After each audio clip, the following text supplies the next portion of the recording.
What is going on, people? Welcome to Throw Down Your Questions, episode 329. I'm your host, Tony Polanco, and tonight I am joined by Emilio Lopez. Sup, people? How's it going? Chris Seeley. Hey, what's up, everyone? Carlos Romero. Yo, yo, yo. And Brett Murdoch.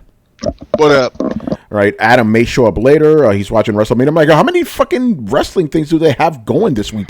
Wasn't he late for the last show because of something? WrestleMania is 2 nights. Really? That's crazy. Yeah. That's crazy. Yeah. And they're actually, like he said on the other show, they actually have a live audience this time around. Oh, wow. Look at that. Yeah. Guess motherfuckers got vaccinated. That's why he's like, they're booing Hulk Hogan. Oh, yeah. I saw that message. I just started laughing, man. Hilarious, man. And Brian, he can't make it for British reasons, you know. Anyway, he's probably doing what now? Oh, never mind. That's not too soon. Never mind. My bad. Oh, what too soon? Oh, you're talking about yeah. Let's not offend our British audience. You know, yeah, that's our second biggest one. We don't want to offend those guys. You know, yeah. I'll leave it at that. You know, we'll talk about that. All right. Before we start the show, I do have to make this one comment. Right, one of the things that we talked about when we were like conceptualizing Throw Down Your Questions was the fact that's like, hey, any news that may happen after Thursday, we could cover on the Sunday show. Today is one of those cases because Thursday, I remember we were like, yo, this week was kind of whack. Then Friday comes in like a fucking bomb. It's like, bro, really? But we got the Sunday show, so we will speak about that. And you guys, fans, because remember, there's a show. You did not let us down with these questions, bro. You did not let us down with these questions. Excellent questions, you know? So we're going to get into it. Now, this first question is actually kind of interesting. It was adopted by Carlos. Because man, you adopting questions, son? Yeah, because it was a bonus question from Mob Hits, but the question was so good. Not only did I add it to the show, but it's now our main question. So there you go, man. Don't fail to ask those bonus questions because you never know, man. You never know. You never know. Yeah. Oh, wow. I almost forgot because I still got a bunch of these beers and shit. You know, the Voodoo Ranger Enoch beers. So crack one open and we'll see what happens. Salud. But I am absolutely not touching this shit ever again. The fucking alcohol, the Tabasco. So Carlos was like, "Yo, that's just hot as habanero." Literally, the ingredients are red aged habanero peppers. So yeah, there you go. Fucking nuclear shit. Carlos, I gotta send this to you. This is a full bottle, basically. You know. Yeah, send me what like that and something you want to give away. I'll pay for your shipping. Yeah, I'm not gonna give this away though. You know what I'm saying? This is a whatchamacallit, an Xbox controller that they sent me. You know, good stuff. I'm not giving this shit away. Like that. Man, that looks good. I give credit to Tony. Held up. If I ate that hot sauce, I would look like the dude at the end of RoboCop. And if you watch RoboCop, you know who I'm talking about. Yes. Oh my God. Yo, but yeah. I mean, here's the thing. I didn't even drink water or milk or nothing. But to be fair, though, I didn't swallow it either. That's what she said, right? I couldn't. It was too brutal. I couldn't do it. My body was like, bruh, no. Nah, son. You know? Anyway, so, by the way, the video is doing very well. Manny purposely made the most, like, memeable fucking featured image out there. Every featured image that you see right now on YouTube is the same thing. You see one person in the middle with a white outline and a flat background, and we just went ham into that, you know. And the little circle around the little circle and the arrow. We did all that shit. Going, and we were like, watch this shit do well, and it's doing very, very well. Exactly. Yeah. So go over to our, YouTube throw down show and watch me make a fool of myself. But I still held it down though, bro. You know, I still held it down. Your boy, man, your boy. All right, holding it down for throw down. Throw it down for throw down. Anyway, first question here from Mob Hits. Courtesy of Carlos, man. Yeah. Right? I would love your thoughts on what Days Gone's game director Jeff Ross made during David Jaffe's recent podcast. So this is what he tweeted out. Thanks to everyone who attended the podcast with Jaffe. I wish I could have been more forthright with questions. Just remember, Jason Schreier is a journalist who takes his craft seriously, and he has the luxury of being able to be more honest than I'm allowed. All right. Let's back it up a little bit, right? What is he talking about here? What is he talking about?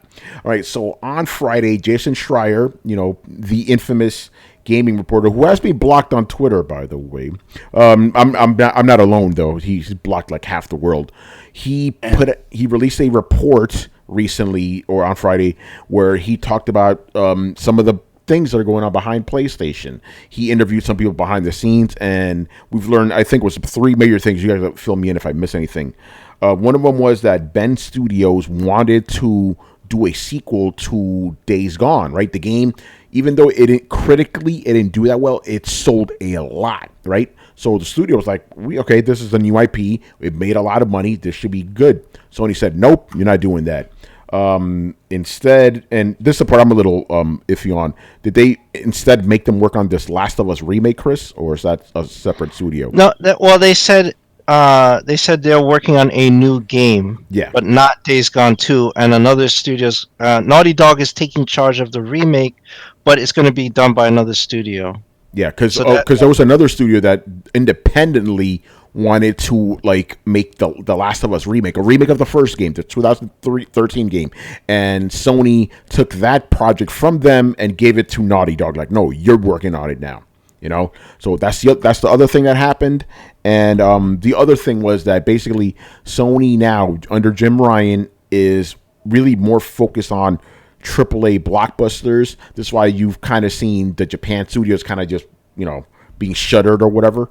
So these 3 things obviously sent the internet on fire, for good reason. I went on Twitter. I had to say my piece. Had a lot of fanboys coming after me because I was keeping it real, because I said it. I'm not happy with what Sony's doing. I think they're fucking up, under Jim Ryan, and Herman Holtz too, so I want to get your guys' thoughts on that. But so I didn't listen to the podcast. I don't know if anybody else here on here did. I was actually was planning to listen to it, but yeah. I didn't have the time. And I will say this before we start. None of us on Throwdown are fans of Jason Schreier. We don't like the guy. But we do not deny he's a good journalist. And he uncovers a lot of shit. Has a good track record. So I believe every single word he said. Every single word. What are you guys' thoughts on this whole fiasco with Sony? Well, Go ahead, Chris. Oh, okay. I mean, I 100% agree. I think Jim Ryan is approaching this from a completely Western-focused, short-term gain perspective, and he's ignoring the roots of the Sony in general, but PlayStation. He doesn't give a damn about the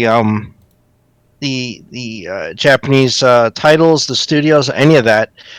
And he also doesn't care about the legacy. So in multiple fronts, he is kind of burning the base with shutting down the PS3, PSP, and Vita stores, letting Studio Japan just fall by the wayside. He's basically driving, with the censorship stuff, he's driving smaller Japanese developers to Nintendo and even to Microsoft. And now it's just all these policies are just not going to pan out in the long term, because you're going to push developers are going to take the path of least resistance, especially when, by the way, with the stores closing, Sony did not tell developers who are still making stuff for Vita that the stores were closing. They had to find out the same way we did, through a press release, which is fucked up, because those dev kits cost thousands of dollars. Right, and they were buying. Sony was selling those dev kits. I found out up until February, and then last month they made this release. Right, that it became official after it blew up. The rumor came out, and then they said, "Yeah, we're shutting the stores down." So how were people who just bought dev kits in February, supposed to get a game out before August? It's insane. So that's complete. But you took their money, and they would have no way to sell the game. So. His stuff is just wholly aggravating. It's not good for PlayStation going forward. He's got this attitude that people don't want to play old games, which is ridiculous. I disagree with that on its face. And how is it that Microsoft can keep all their stores open, have all their content available, and you can't, even though you're leveraging the same platform they're leveraging because they're licensing it to you? and the cost to keep that transferred or whatever would be, I think, not impact their bottom line that much. So it doesn't make that much sense to me. Except he's like, well, we're totally forward looking. Well, gee, what do I have to play right now on my next gen console? I don't have that much to enjoy, so I'm playing old shit right now. A year ago. Yeah, I mean the consoles could have launched next year. It could have. For the lack of stuff that I have right now, I am playing old shit. Like we're playing Monster Hunter World. Sometimes I jump back on GTA 5. Yeah. Hell, I was like, well, maybe I'll go get the platinum in Dark Souls 3 because I got nothing better to do. It's like this is what's going on. But he's like, oh, nobody plays old games. This is the same guy who said underpowered systems don't sell well. And I thought you had the best response to that. The Switch says hello. Yeah. And it's like the fuck is wrong with you, man? Like, do you not see the market or the pool you're playing in? Did he not look around and see what's happening? But it's just like he doesn't give a shit, and he thinks that they're going to make this short-term profit, especially like making deals with HBO to remake Last of Us in the image of a show that is made based on a game that you made 7 years ago. It's fucking ridiculous. Oh my god, I need to jump on that real quick, right? Because when I saw that part, I was like, why the fuck are they remaking a game that's 7 years old? Then I realized, oh, the stupid show's coming. It's to coincide with it, you know, and that made me angry too because it was so obvious what they were doing. You know what I'm saying? Like, what the fuck is wrong with this guy, man? It is aggravating. There was something else I wanted to add, but I completely slipped my mind. It was something about the old hardware or whatever. But yeah, it's like, bro, come on, man. Anyway, Manny, what were you gonna say? Oh, Carlos, go ahead. And here's the thing, you know, we've been talking about this at least Tony on Twitter. And me on Discord, like with the chat, and it's like, this isn't the only thing that we've seen from Sony that's, you know, made us, you know, pause for whatever the hell they're doing. It's like we've had a trickling down of several things for the past couple of years where it's like we don't like the direction Sony's going. It's really suspect. Yeah, Carlos, I need to stop you, but don't forget your point because I just need to bring this in, right? Because people think that you and I or anybody else who says this stuff are just doing that just based off that report. No. We've been at this for a whole year now, longer than a year. You know, so I just had to bring that point home. Listen to Throwdown. This is why I love doing this podcast. Everything's documented. We've been doing this since last year of January. We're like, what the fuck is Sony doing? Just releasing a logo and a controller? What the fuck is this shit? You know. Yeah. Anyway, Carlos, go ahead, brother. Sorry to cut you off. I just had to throw that in. No worries. Yeah. No, it's important to mention that because a lot of people, and also like, you know, and Tony was there.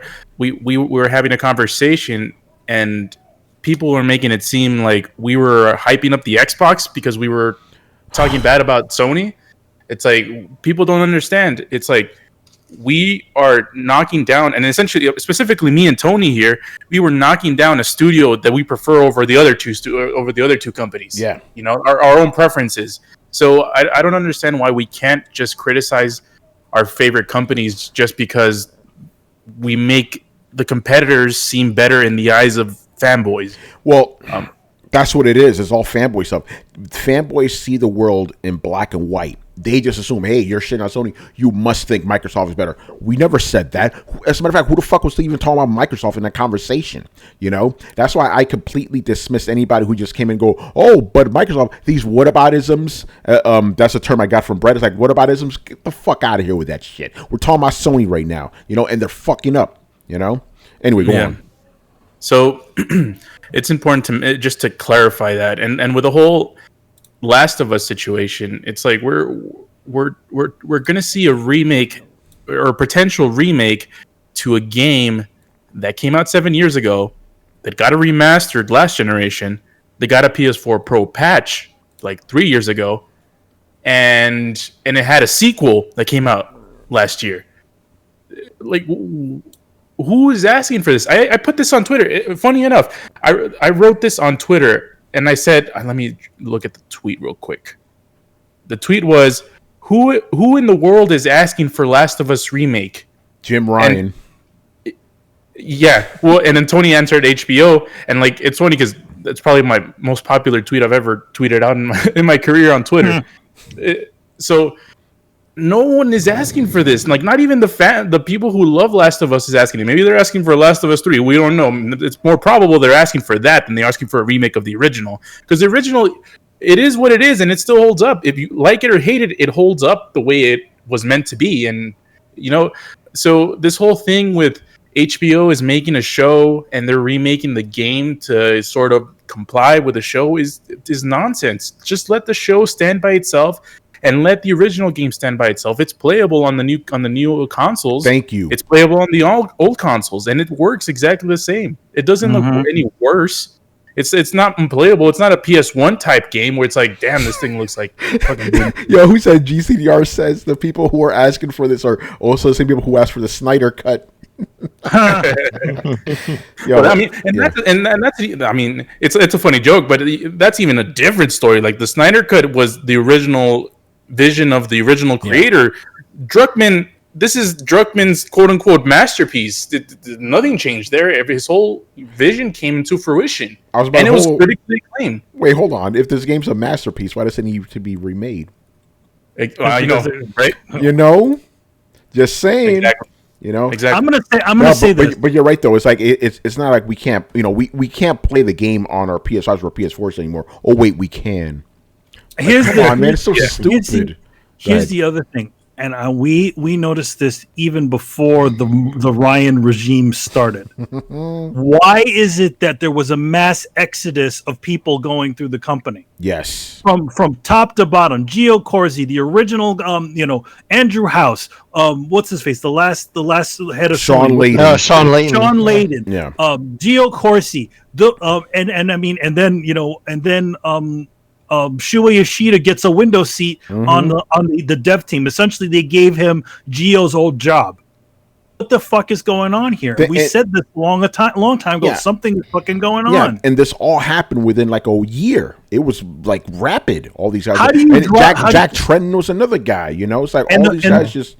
Yeah. The first guy to see the writing on the wall is what's his face? The guy who's at the Chicago studio. Can't remember the name of it. The ones that do Killer Instinct. What, Iron Galaxy? Yes, he's the head of Iron Galaxy right now.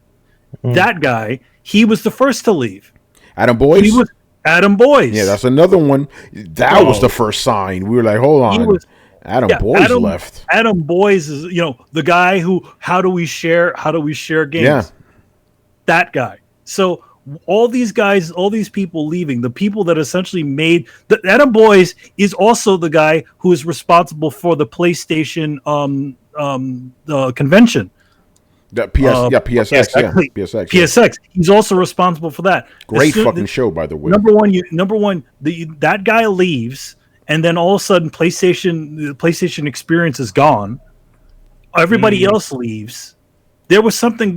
We knew there was something going on, and that definitely is it.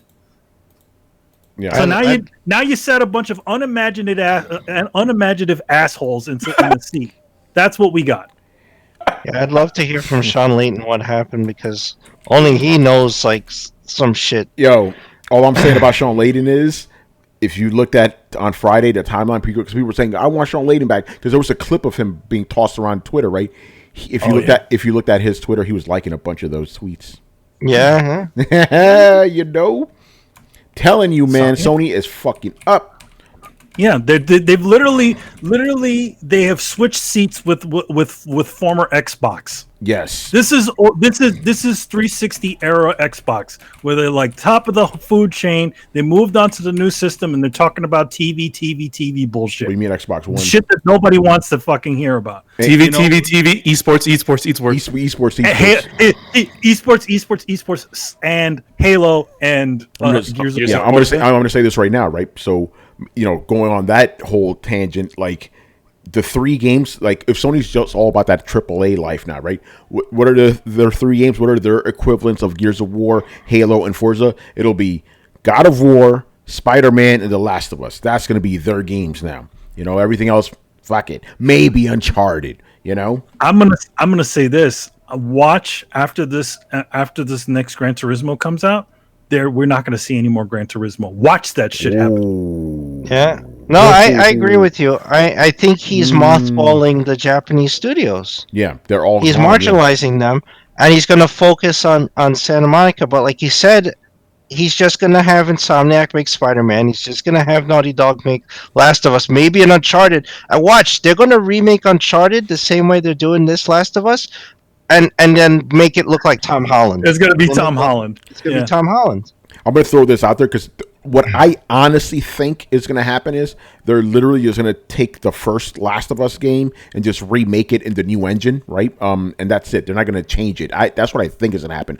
But I would not be surprised if they Final Fantasy remake the shit and then toss Abby in there somehow. Oh, yeah. You know? Wouldn't surprise me. Just saying. I'm not saying it's going to happen. I don't think it's going to happen, but I wouldn't be surprised at all. Kind of funny. Yeah, you're remaking a classic, a masterpiece. By the way, that game was not a masterpiece, just saying. Anyway, go on. I mean, I was one of the...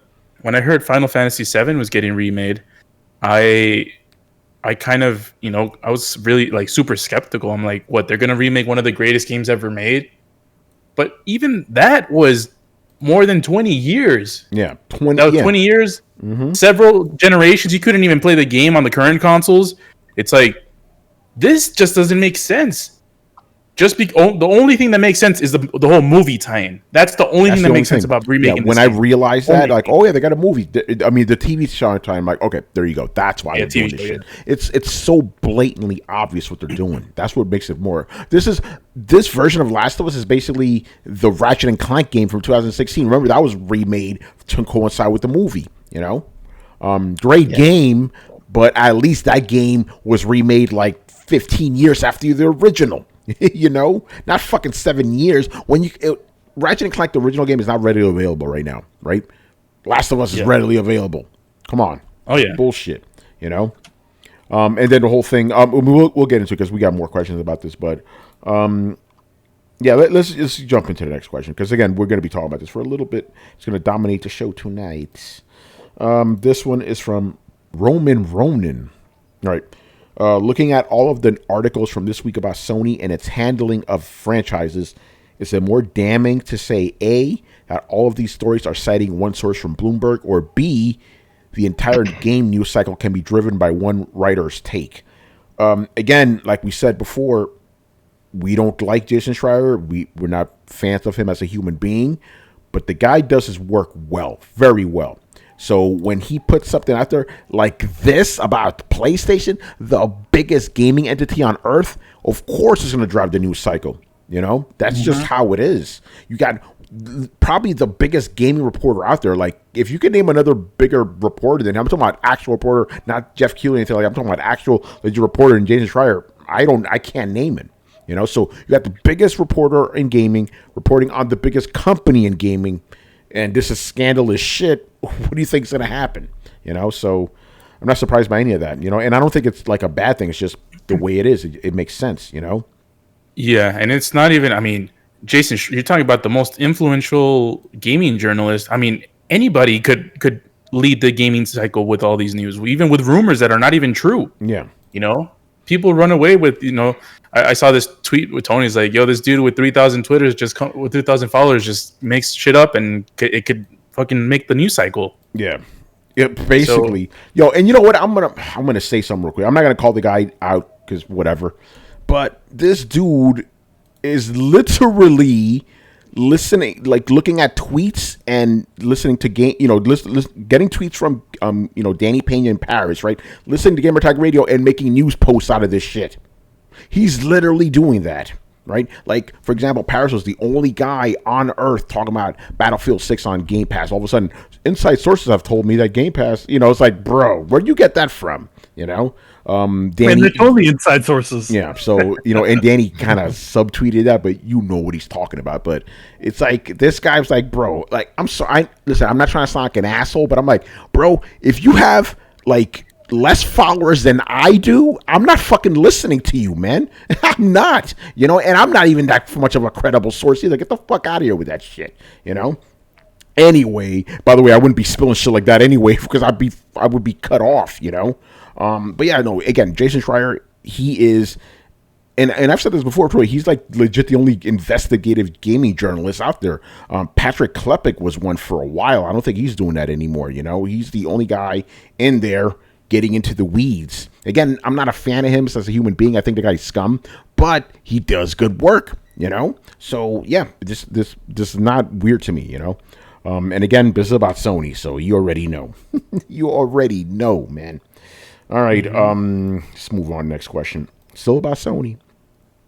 Mob hits. All right.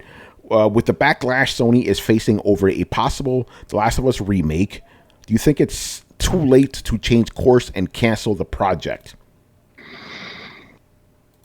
I don't think they're going to change course. I don't know if contracts are signed. I don't know how far it is into like pre-development or pre-production or whatever.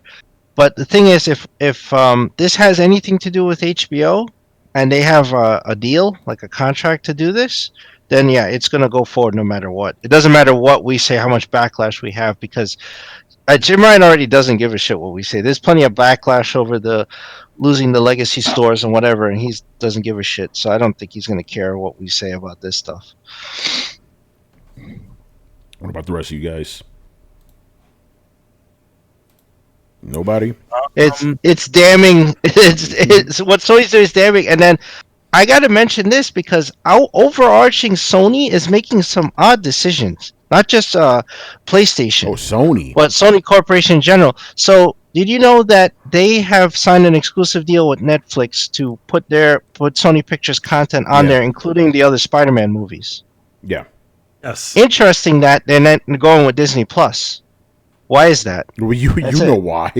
Well, I mean, Netflix has money to throw around, but you know they have their contracts and kind of profit sharing with Disney. So you'd think they would throw them a bone nut. They would just went fuck them, and with Netflix, right? And then so there's just things happening. Overarching, but then in PlayStation in general, like the purchase of Crunchyroll, which I hope doesn't go through. I really do hope that gets the antitrust breaks that up. Yeah, I was about to say, we were talking about that the other day? Like it could possibly break some antitrust laws or something. Not to Yes, get it too already derailed has. here, but yeah. Yeah. But yeah, go ahead, Chris. Then I got to say something about this whole thing.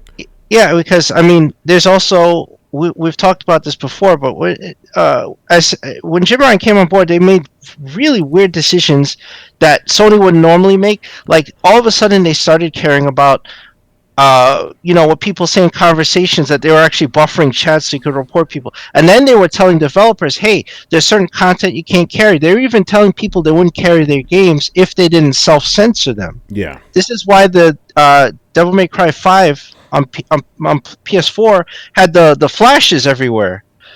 Because they were censoring it, and then people noticed, people call out, how come on Xbox it doesn't have this? And then Capcom went and patched it out and said, Sony told us we had to do this. And it's like, what the fuck are you doing? What is with this censorship all of a sudden? And he has this puritanical view of the world, like he has to do everything. And then moving Sony Interactive to San Francisco, I think is a fucking huge mistake. Terrible move. That's gonna have repercussions going into this whole generation. And this is what I said. I said this is Sony's game to lose when they were on top. Remember we were talking about this last year? We said before that. PS5 came out. I said, do not, and Brett was warning, do not become like old Sony. And I would argue, like back then, I said they're going to be worse. And this is worse. This is a lot worse. Yes, this is not like, hey, get a second job and buy a PS3 and give us your money. No, this is like, hey, what we say goes, and you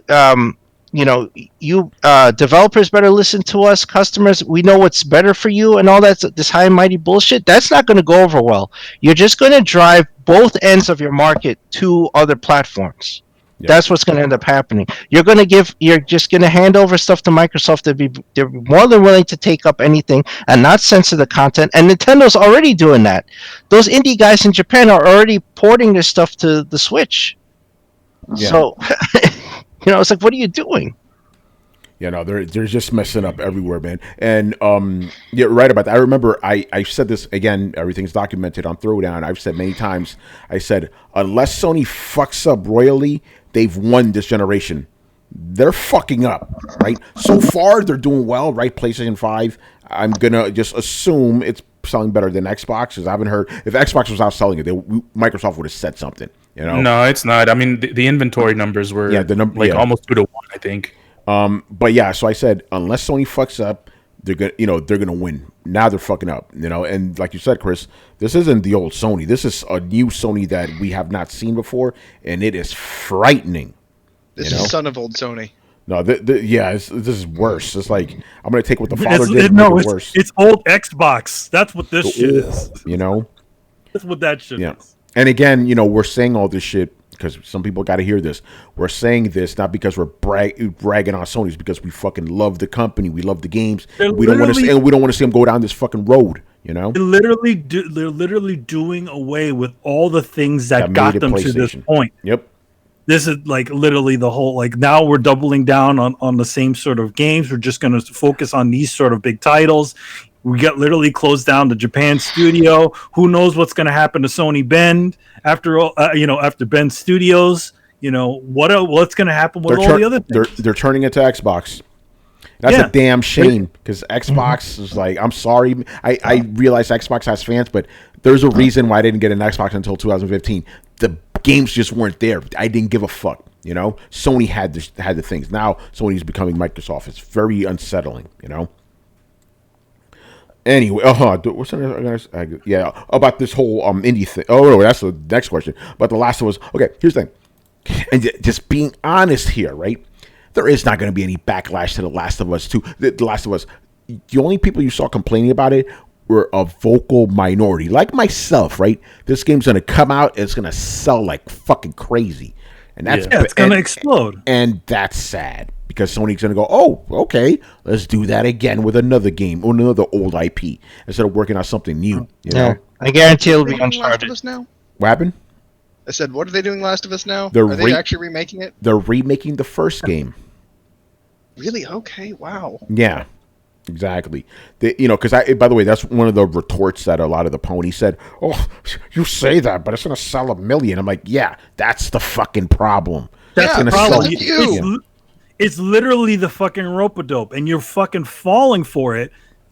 Rather than have an actual new game, I don't know, another Ghost of Tsushima. I don't know. That one's a new IP. Instead of concentrating on these new things like Days Gone or that other one. I mean, granted, I didn't care for Days Gone either, but it did well. Why aren't you picking that shit up? Yeah, listen, I thought Days Gone is the consummate mid game. It exists, but it should have a chance to grow, right? Nope, not anymore. Not under this new Sony. And it's crazy. I'm like, okay, so if IP that sells very well doesn't have a chance, what does a littler title have? I don't know, bro. I don't know. Yeah, there was a Blitz. Thank you. Yeah, he goes, give me Days Gone 2 over Last of Us 2 remake. Yes.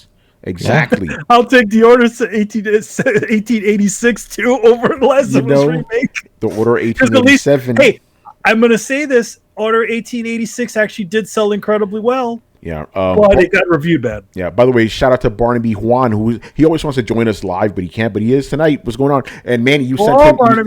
He's the guy that you sent the tape to, and the poster and everything. Ah, yes. Welcome, Barnaby. I didn't answer your personal tweet. I don't usually. It takes me a while for those things. It's a lot of messages, but you're welcome. Yeah. I just had a comment on this. He said it's making Xbox look more attractive. No, not really. Xbox doesn't have anything. I mean, not yet. Don't get me wrong. Like, Game Pass is cool, especially if you're like as I call a Johnny Come Lately gamer and stuff. But nah, Xbox stops. So, because again, people just assume, oh, you don't like Sony, so you must like Xbox. I'm like, no, Xbox ain't doing that good either. But at least they're trying, and I give them respect for that. They're trying to do better. Sony's just like, fuck you guys, you're doing it our way. That's the difference. All right. Yeah, we're the superstars now. We're the superstars. All right, I'll move on to the question. Again, we're still on this topic, people. Next up, we got my man Tumeke, who's aka Blitz in the chat. Love this guy. He's fucking fantastic, man. Shout out to New Zealand too. Shout out. Yeah. All right. Okay. Is the news about what Sony is up to with Is the news about what Sony is up to a Jimbo issue? That's what he calls Jim Ryan, or a fanboy issue? What I mean is when Sony has a state of play that focuses on AA or indie games, the fans flip out and rip Sony a new one for showing quote unquote nothing exciting because it's not AAA. Yet now fanboys are flipping out because they are apparently focusing on AAA. What's up with that? All right, here's the thing. It's two audiences that are getting mad here. Yes, they're all under the PlayStation banner, right? You have one audience that's like, hey, where's the AAA shit? And then the other audience like, hey, we want more of the AA stuff. So it's like two kind of competing audiences. So it's not like the same guy is just flipping. You know what I'm saying? Although I will say this, though. And I tweeted this out. It's all up there. I said, I am Mr. AAA. That's the shit I want to play. I want to play high production value games, right? I don't really care about indies, right? But you need those fucking indies. Like, indies are where ideas come from. Because AAAs can't experiment, you know? But if something does well in the indie space, it'll, like, trickle up into the AAA space, right? So those titles are necessary, and they're also necessary as filler between AAAs, right? I've always said this. I'm not the biggest indie guy, but those games have a purpose. They serve a function. We need those games. So it's a little bit disheartening to see Sony like kind of shutting down. I'm not saying they're getting rid of them because obviously they're not. We had a bunch of like littler indie games come out recent times. As a matter of fact, Returnal, that's an indie game that's coming out soon, a high profile, you know. But you still need those. So that's where I'm coming at it from. I'm like, guys, you got to have a balance of both. Again, that's what, Manny, you said this. That's what made Sony great. You had the big bangers and you had the smaller titles, right? Now Sony's like, fuck Gravity Rush. We want more Last of Us. And that's a shame, you know? Mm-hmm. Here's the thing. Also, I don't think current Sony would even be in the line to let a company like Naughty Dog go off the rails and make a game like The Last of Us. Yeah, no, essentially what they did with Uncharted, where they said, we have Uncharted, you know, we're going to take a break from Uncharted and we're going to make this new thing. The same idea goes to the guys with Killzone. It's I was about to say that. Yep. You know, we're like, hey, we make Killzone makes money. Why are you going to stop? Well, you know, we want to do this other game. All right.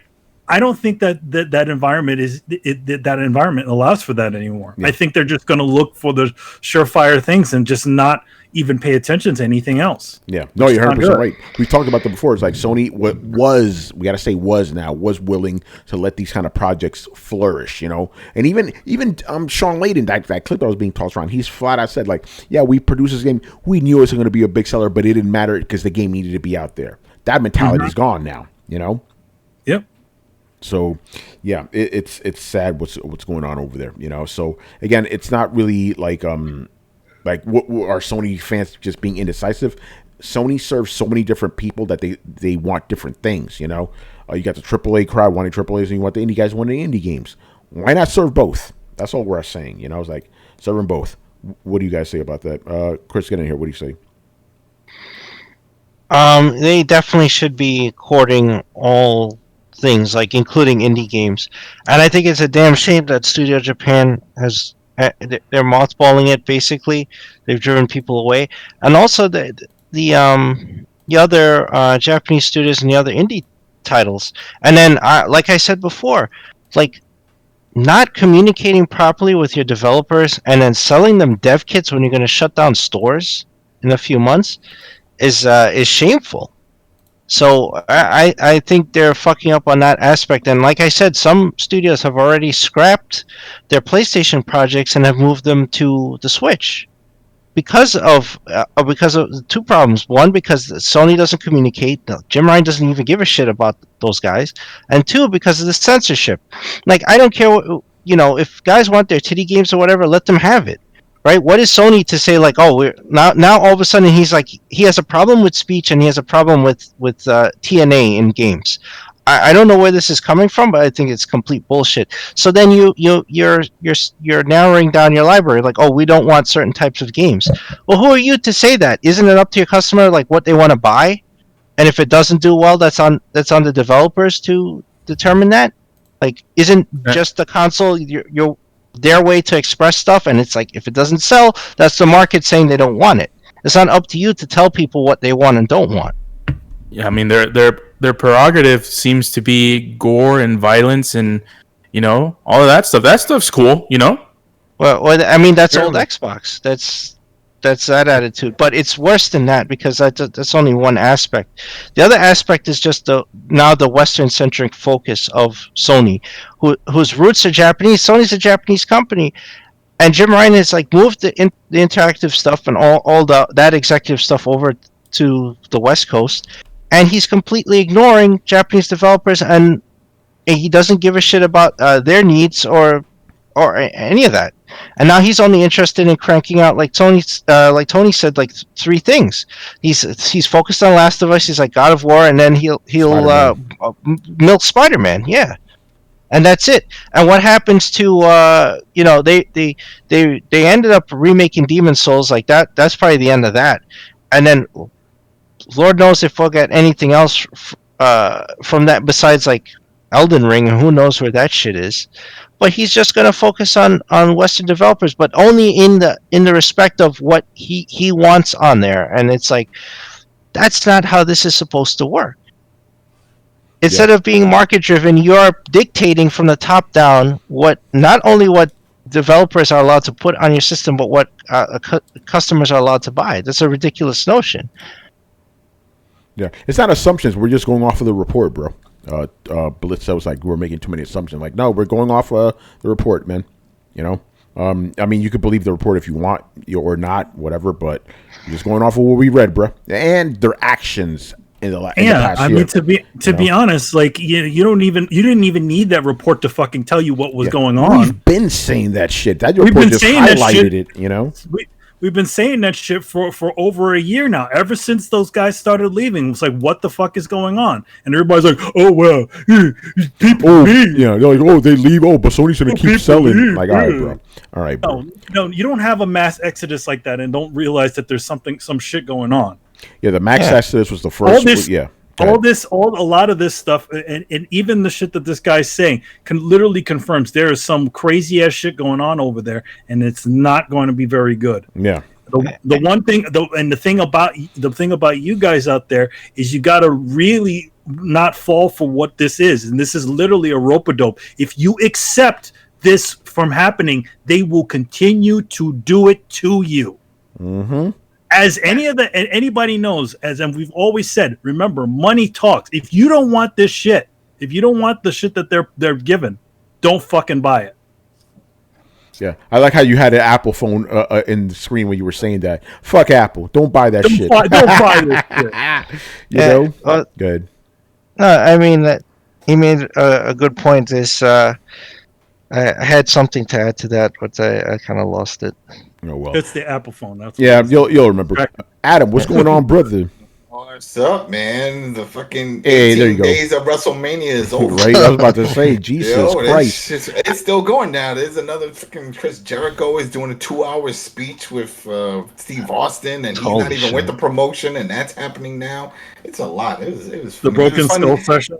Yeah, that's now. Yeah, but it's funny to see Hulk Hogan come up with his racist shit. He got booed too, bruh. They're booing him. Live crowd booing him. Come on, man. It's Hogan, man. Oh, shit. Anyway, Adam, did you catch any of this Sony stuff on Friday, man? Did Jason try to report? What are your thoughts on it, bro? What are your thoughts on it? Oh, man, it's just, this is what we were talking about, like you guys said, when we started seeing the mass exodus of all these higher ups bouncing. There's got to be a reason, like I always said, got to be something, and there's something going on behind the scenes. 15 minutes, 11 seconds. Yeah, and these people are all signing waivers that they won't talk about it. That's it. Once they're shown the door, they're like, all right, can you sign this? Or you're not saying shit. Oh, okay, boop, boop, boop. And then remember House and all of them? We don't hear shit. They just disappear. They got on that plane to Lost, to that island, and never came back.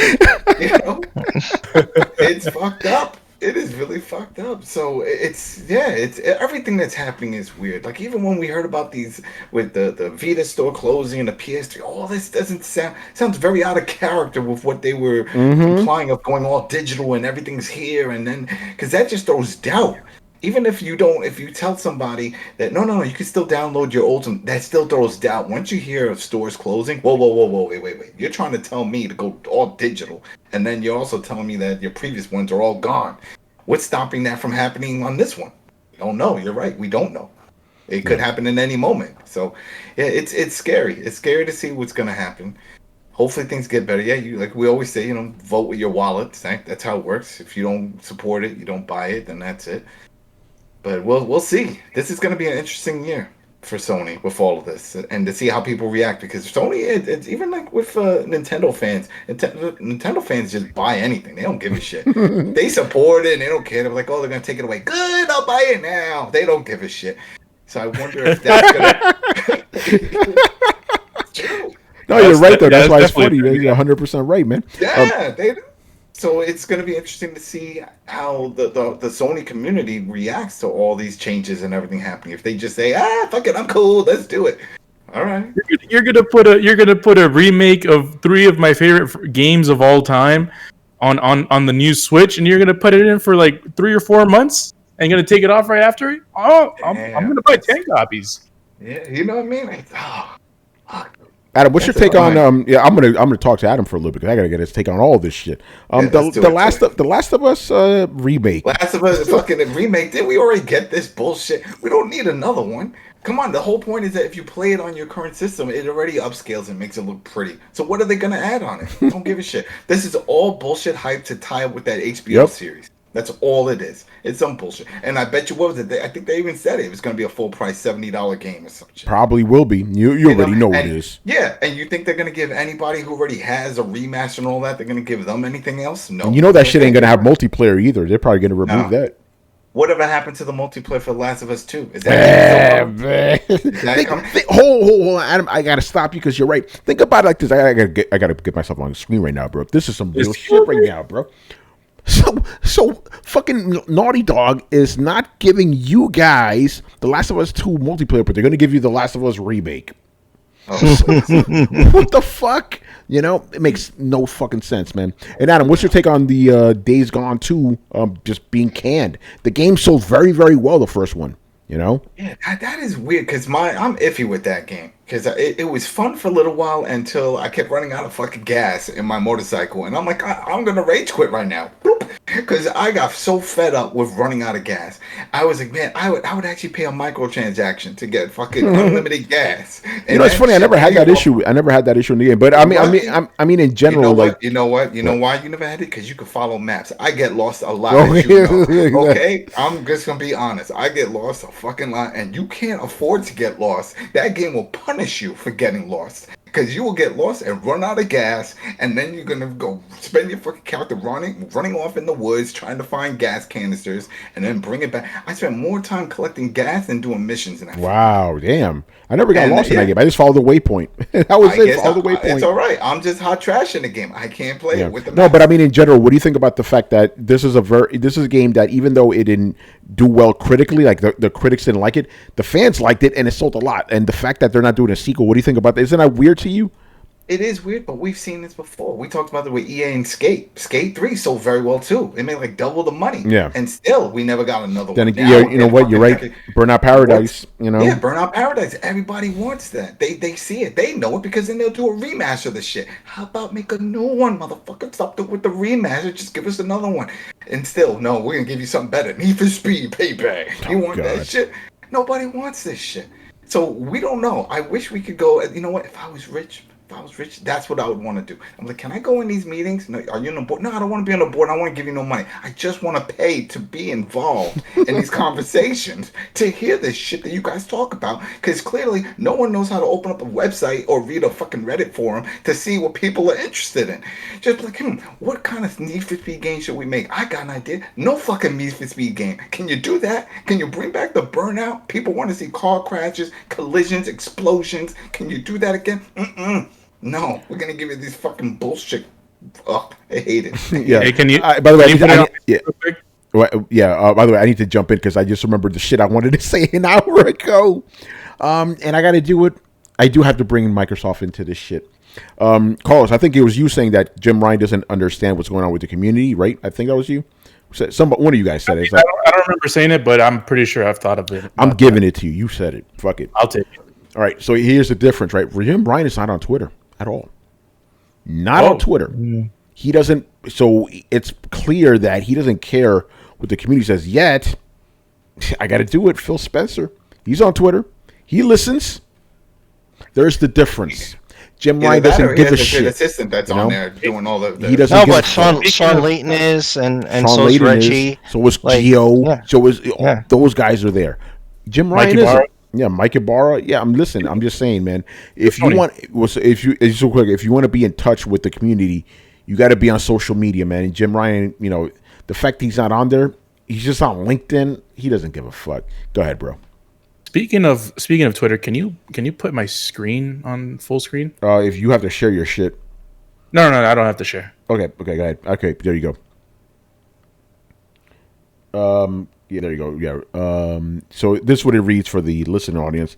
Hey, Neil. This is what Carlos said. Hey, Neil Druckmann. Thoughts on the rumors about the Last of Us game being remade? Can't think of a better source than yourself. How can you remake perfection? One love and God bless.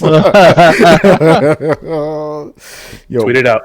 yeah, go ahead. Yeah. There you go. Yo, by the way, you see Hip Hop Gamer's latest tweet? He said he said that Phil Spencer and Aaron Greenberg are like the greatest tag team in gaming. He's like, I love Game Pass. Oh man. Hey, I hip hop, man. And Paris replied to him, he just showed the Road Warriors. Oh man. Go ahead, man. Well, I remember what I was going to say. Yeah. Before following up Manny's point was that also you guys have to read between the lines when you see news, especially with the exodus from the executive level of PlayStation, right? So how did Sean Layton leave? Did he give a nice statement like Reggie, announce his resignation and thank the community? Or did we find out from a press release? Yeah, press release. Which one of those? Yes, you have to read between the lines that something is wrong. When execs are not allowed to leave, especially in a graceful manner where they are allowed to interact with the community, when you find out through a press release, or even worse, you look at Rockstar and how Sam Houser left. We found out in an FTC filing for GTA 6 that, by the way, he's no longer with the company as of a certain date. That's ridiculous. Like, then something's wrong. Then you have to realize like something weird is happening. Yo, I'm making it a little personal right now. Keeping it real. Oh. When I left SCFU and Play, right? I wrote a big article, right? My departure and all that. When I left DualShockers, I just tweeted it out. I left DualShockers. That's right there, So you're right about that, because you're right. When Sean Layden left, he was just gone. That's it. All those guys. Gio Corsi, he did tweet out. He's like, "Hey guys, I'm leaving," but there was no big, brouhaha or whatever. That lets you know something, man. That lets you know something. Yeah, something's not going right. Sony, I'm worried, man. I'm just saying, and I'm saying this because I love Sony. Sony's the best gaming company out there, but fucking up. I mean, they are, but here's the thing. Like, I am worried the same way you are, Tony, but I'm also not worried. Just because there's two other, well, 1.5 other game companies out there that are vying for this slot. It's there's a position at the top of that mountain open, and if Sony steps down, then somebody's gonna come up to pick it up. It might be Microsoft. It might be fucking Steam comes out with a Steam box or something like that. But the market is there, and it will get filled one way or the other. I agree. The problem is if you don't buy every system, and then it's a little bit tougher, because then you do actually have the idea of like, well, some of my games are going somewhere else, and here I am sitting on this $500 system which has yet to produce any real games to play. So yeah, I mean, I understand that. I guess I don't know, man. You got to buy both systems if you really want to get the whole thing. It's always been that way, in my opinion. And maybe I'm just old. No, you're maybe right. You should just buy the the idea system. that like, well, yeah, that's what I'm saying. Like I'm okay with the fact that if you don't buy all the products, you don't get all the games. That's just the way it's always been for me. Yeah. Maybe it's different for people younger than us. Maybe they do feel entitled to every game under the sun just by having bought a system. But I actually look forward to the day where we return to a true competition. So yeah, I mean, it's bad, but it's also not bad. Yeah, no, that's actually the only silver lining in this. Like, this gives Microsoft a chance to trump Sony, which would force Sony to get back on its act. So that's a good thing. But I will say this though, probably piss some people off saying this right now. If it's Microsoft that takes Sony's place, that's gonna be bad because those guys ain't. At least for myself, they're not that compelling. I'm sorry, they're really not. Microsoft? Yeah, they're not. They're not. That's my point though. Like, and Nintendo, I'm not even including them in the conversation. No, that's why I said that's why I said 1.5. Like, if that slot opens up, it's not so much that I think Microsoft would replace them, it's that I hope that Microsoft would step up. Yes. All those big third-party games got to go somewhere. All that talent in that field, all the people getting degrees, all the people working in that field, they got to go somewhere, right? And I think right now it's just that Sony is grabbing the best people. Sony's got the best companies. Sony's got people wanting to come with them to line up to make handshake deals. Somebody else will take that. The only thing that Sony wouldn't recover from, or Microsoft couldn't take from Sony, is their exclusives, and those are always going to be there. Like, I don't see. That's the one thing Sony is not backing down from. That's the one thing they're doubling down on harder than everything. So if it's just Sony's exclusives and they're running second seat, I mean, I don't really see myself losing anything in that. Now, what I would be afraid of is that this becomes like the collapse of a whole fucking video game industry, and once Sony's not crowning anymore, it just turns into this roughshod piece of shit. But I don't see that happening. It seems like the competition has beaten down Microsoft. I don't know if it's just completely them Jim Ryaning the whole situation over the last decade. Listen, man, I'm just saying, Jim Ryan is looking a lot like Don Matrick these days. That's what I'm saying. It seems to go through this, and like every time we've gone through this, when Sony, really picked up the crown, that was a good thing. It seems to be the best thing for customers is to have companies fucking up, competing, and then getting their shit right. That seems to be where we end up winning in the end. So, is it a bug or is it working as intended? That's a good question. Yeah, but it is kind of cyclical though, as you mentioned it. But we'll see. But I'm just, for Sony specifically, I'm worried, man. But I've said enough about that. All right, let's move on. Next question. This is a little bit of a segue to more general type of questions, but this one is from Riku Sun 1, the only one. Who? Okay, if you could choose what the next title Naughty Dog worked on after The Last of Us 2 Factions. By the way, Riku, the more I think about it, I don't think Factions is coming, man. I think Sony's like, fuck that shit. Because they never formally promised it. Factions is the multiplayer of Last of Us 2. I don't know, bro. So anyway, what would you want Naughty Dog to work on next? Jak and Daxter 4, Uncharted 5, The Last of Us 3, or a new IP? Oh God, a new IP. New IP. New IP. Dear, for the love of God, please.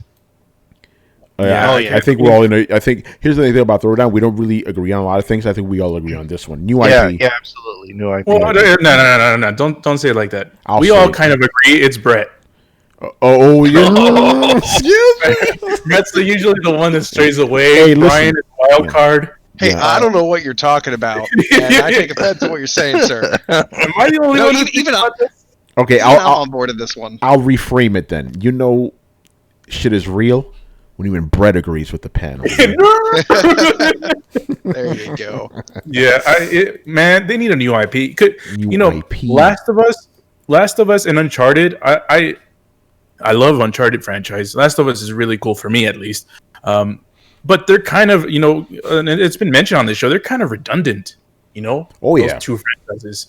So, making another one just adds to that same redundancy. Even though there's going to be good games, I won't doubt that. Jak and Daxter, I don't know. I was never into that franchise, so I'm not too hyped about that. New franchise, man. Seeing what Insomniac did with Spider-Man, starting, their interpretation of a Spider-Man game. Seeing Sucker Punch with Ghost of Tsushima. Let Naughty Dog do something like that. Let them make a passion project, a AAA. AAA has to be AAA. A AAA passion project that let them stretch their wings, man. They're a talented company, a studio.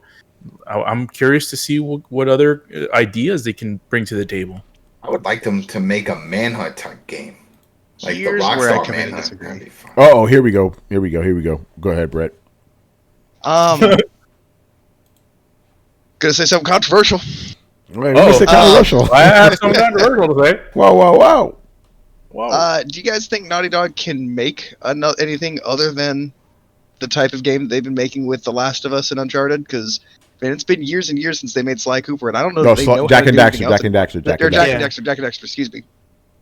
Yeah, I don't know, My man. bad. Yeah, no. I don't know if they have it in them anymore, man. Because you got to think like, who works there that was part of the the old guard? Some of those guys are still around, I believe. No, but I agree with How you. long ago Like, was Sly Cooper? yeah. Oh, Jack Sucker and Daxter. Punch. Yeah, you think it's Sucker so Punch. you're thinking Yeah, Sucker yeah. Punch. So what was it that they made? They made Jack and Daxter, bro. Okay, dude, I'm getting so confused here. I thought that I just said that. No, No, said you Sly said Cooper. it's like Cooper, and then we said no. So they made. Oh, they okay, made yeah, I meant to say the Jack- other thing. My bad. That happens with dyslexia sometimes. Anyway, Jack and Dexter. Like, how long ago was that, man? Fuck. Oh, shit. Like early 2000s and shit. That's what I'm saying, dude. Yeah, it's been Jack- it's been like Jack and 20 Dexter. years since like nobody that made that game is still working there 20 years later, and if they do, they're sure as shit not the same job. Yeah. Probably not. Yeah. So it kind of comes down to like one of those we talk about all the time. Like, are these the same people? Because all I've really seen come out of this group of people is, current Naughty Dog, Last of Us, Uncharted kind of stuff, which follow the same kind of basic build. And don't get me wrong, fantastic games, but I haven't seen them. They seem kind of like they've latched onto a specialty and are just gripping it. And I'm not saying that's good, bad, or indifferent. I'm just saying it seems like what it is. I wouldn't mind them doing what they do, bringing their brand of like grounded adventure and realism in the face of fantastic. They do a great job of normalizing a fantastic world, and I think that's amazing. But it's like an actor who only plays certain parts. You got to be very careful how you utilize it. Personally, I'd like to see him do a sci-fi game. I'd like to see him do a hardcore like spaceship sci-fi game like The Expanse, and really have a lot to do with ship maintenance, like the down-to-earth day-to-day, the small things that you have to worry about. They could put awesome QuickTime sequences in there where your oxygen is failing or something like that, and you have to go for a fucking spacewalk. Like, it just has Naughty Dog written all over it. Yeah, that's been rumored for years now that they're working on a space game, but no, I don't know if they are or if it just fits them It's so well that people yeah. assume that they're going to. I don't know, but that's what it's been rumors, but it's just rumors, so can't put stock in that. But I agree 100%. You are never going to see another Jack and Daxter game from this studio ever again. Unless it's a remaster or something, it's not happening. They're all about like the prestige game now. I don't even think you're going to see another Uncharted from them, to be honest.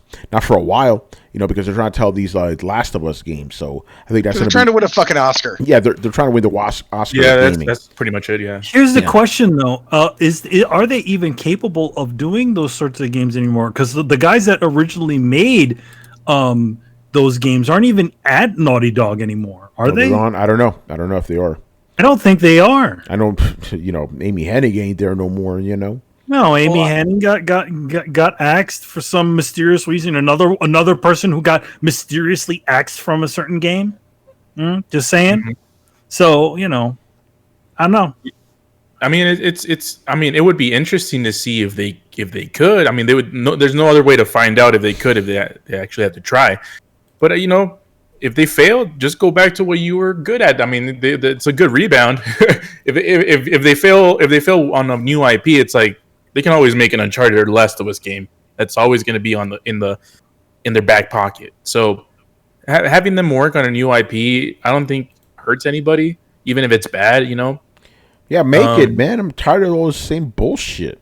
Yeah, and they're super talented.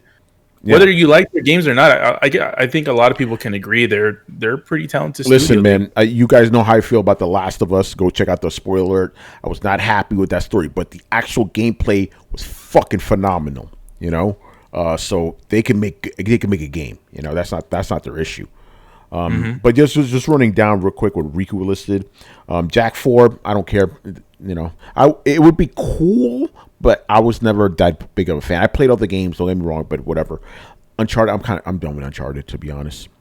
I was already done with Uncharted after 3, to be honest. I was like, no. Lost Legacy was good, though. Uncharted 4, nah, son. Last of Us, I was done with The Last of Us after the first game. I don't need any more of that shit. But yeah, new IP would be it. New IP would be it, but I think we're gonna get Last of Us 3.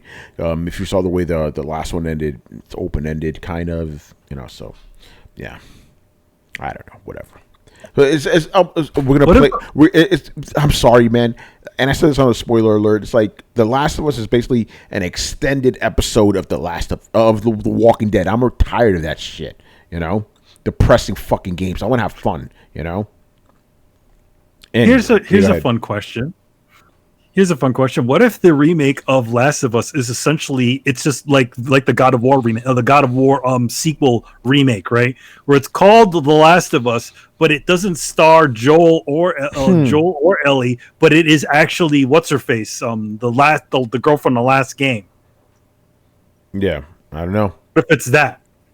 Who knows, man? I thought she was gonna get her own little spin-off. Because I'm surprised she didn't get a DLC. or something. Yeah, DLC or something like that. Yeah. All right, let's move on. Next question. We are up to Meke again. All right. With all of the positive Xbox news / rumors lately about everything but actual new first-party games, how does the news / rumors about most of their big hitters, aside from Halo, Fable, Everwind, Perfect Dark, etc., still being 2 to 3 years away, sit with people? I mean, surely this is worth a bit of fanboy rage. I'm going to say this, man. If you're an Xbox guy and you hear this shit, you should be fucking mad. Because right now, Xbox doesn't have nothing to play. We could drag on Sony all fucking day. They at least had some new IPs, new games or whatever, right? Xbox has nothing at the moment, So you got to hear this. That'd be super disappointing. But I'm going to say this right now. I don't give a fuck if I'm upsetting people right now. The Xbox community, they take it, man. They anything Xbox does is fantastic. So they're not going to complain. This is great. That's why one thing I will say about the Sony community, even though they are turning more into Xbox guys, at least they are more vocal about shit when they don't like something. Like, hey guys, you're fucking up. Fix this. Xbox, anything Xbox does. Oh, we love it. It's fantastic. So yeah, I'm not surprised that they're not outraged, even though they should be. I'm like, yo, you just bought a $500 console and you ain't playing shit on it but old games, bro. I realize Sony's not doing any better, but at least they have some new games. So yeah, Xbox community should be pissed off. But Xbox community is gonna be Xbox community, man. The motherfuckers ain't changing, unfortunately. What do you guys say? Well, if it came out that those games are 2 years old. No. It's not that if it came out. They said these games are not going to be coming out for 2 to 3 years. That's official. Yeah. So I mean, here's that the problem is. It's like, okay, so what did I spend all this money on? Yeah. I mean, you're going to keep me afloat with a bunch of old games with patches. I mean, it's great. But they load faster. They look better. That's the thing that all these people keep saying, I mean, to be honest, ponies and Xbox. The thing is, a lot of those older Xbox games are just getting a frame rate boost. They don't look any better. Yeah. But the thing about it is, it's like, yeah, I asked this same question for both of them. Why even waste the money? I mean, you essentially just bought up, what I would like to call the Ultra Pro, which was for PlayStation. Or you bought the Xbox One XXX. It's like all it does is just make the old games look run the way they should, as opposed to you know what I mean. And then here's the thing: like, why the fuck did they even need to release this year? If this pandemic was so much of a problem with things, then why not just delay the whole damn generation? Because you know what? If they delayed it to this year. Delayed it to a lot of this to this year, maybe we wouldn't have a lot of this stuff, Yeah. I don't know. But Xbox, just making it clear, Xbox does not get a pass from us either, people. No, they're not getting a pass either. Number one, who the fuck launches a console without any new fucking anything? Nothing. And with nothing. They literally got caught with their pants down when Halo looked like utter bullshit. Craig, oh my god! So did they expect that shit to wow people? Oh man, this looks like exactly like an original Xbox game. This looks amazing. They literally said that. It's like, oh, we're trying to recall the aesthetics of the first game. No, it's because the game wasn't fucking finished. No, it wasn't finished, and it's and further issues with that game. All of a sudden, you see the game designer just walks off or the game director just walks off the project. Not long after that shit happened, there was something fucking wrong. Mm-hmm. Didn't they have like 2 or 3 people leaving the project? Like, yeah, they had a shitload of people just bounce because they knew it was an issue. They knew there was a fucking problem. And think about shout out to Xbox with the actual packaging. The packaging is really nice, but what's all over that packaging? They were fully Halo Infinite. They were fully expecting that game to be the thing that they launch with. Yep. And that is disappointing. Yeah, and like I said a million times, right?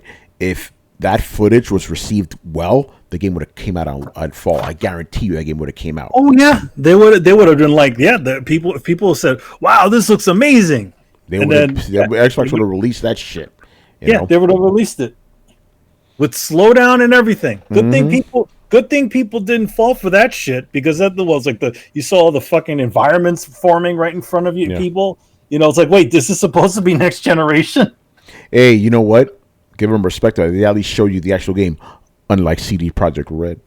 Oh man, listen. Say what you will about Halo Infinite. At least they had the decency to delay their fucking game. Mm-hmm.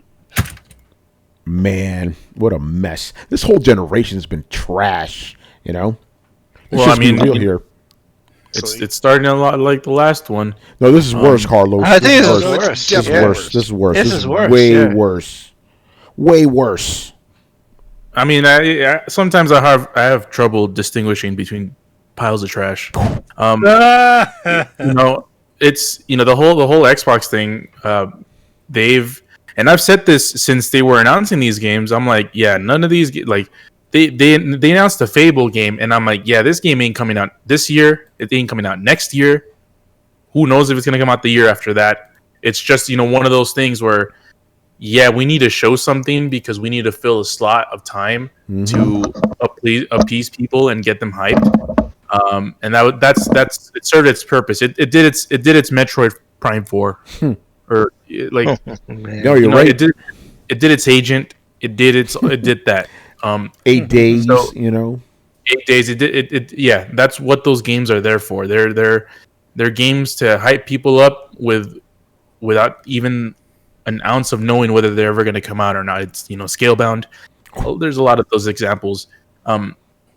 Yeah, so it's hard to even take them at face value. Microsoft, their whole thing is they've done a lot of good things to build up and acquire different studios. They have an embarrassment of riches of studios at this point.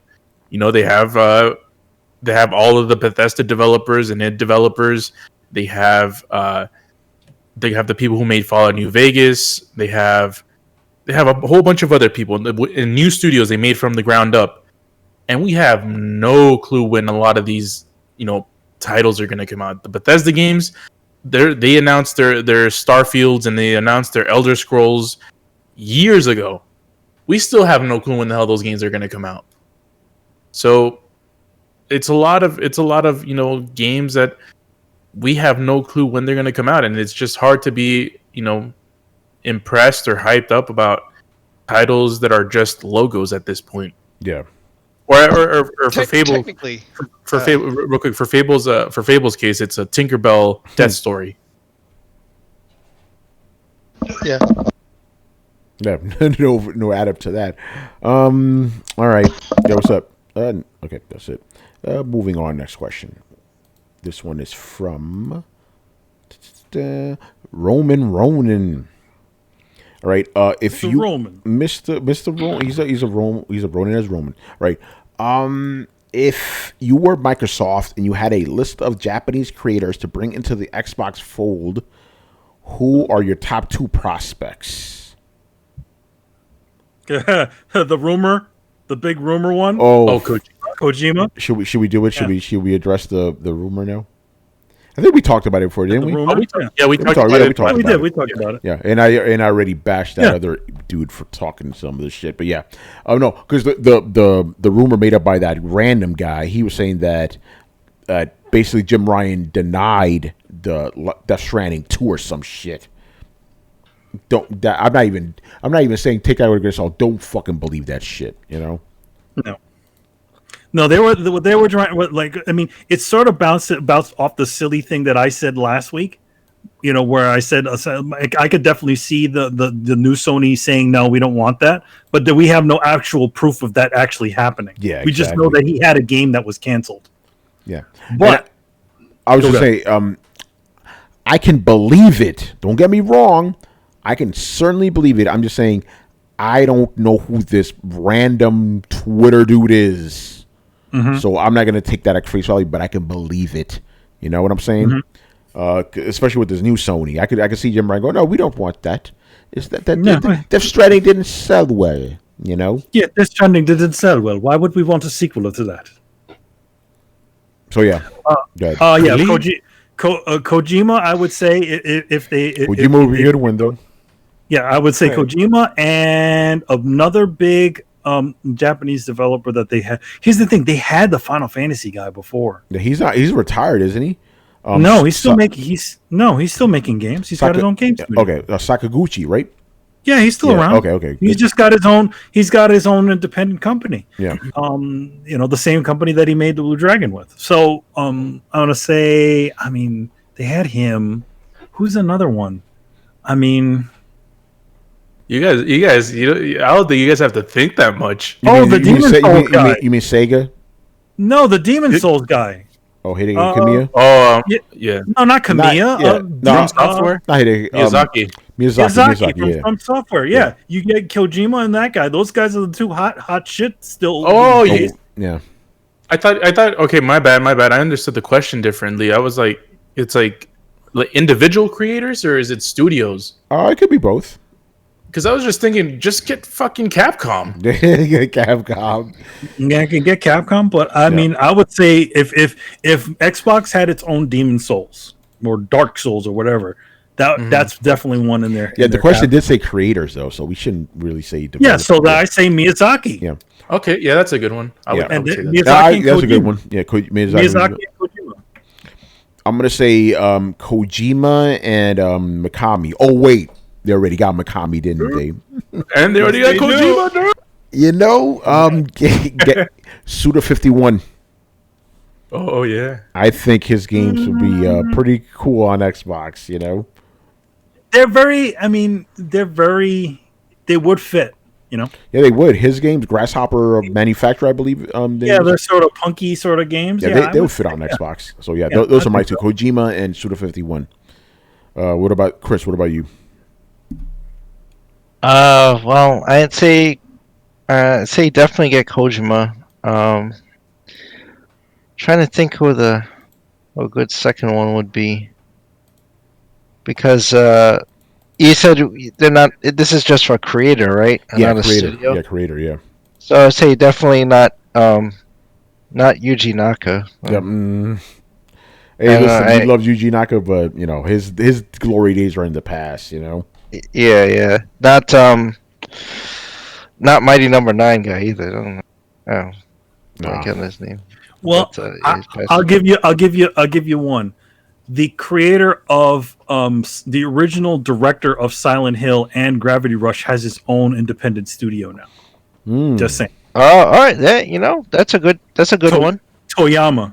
That's a good one. He's very creative. Yeah. I would say definitely get him. So you fill that indie niche, and then you have Kojima with his big ideas. That's good. That's a good combo. Yeah, Carlos. Yeah, I'll. It's not even second anymore. It's like fourth. Kojima.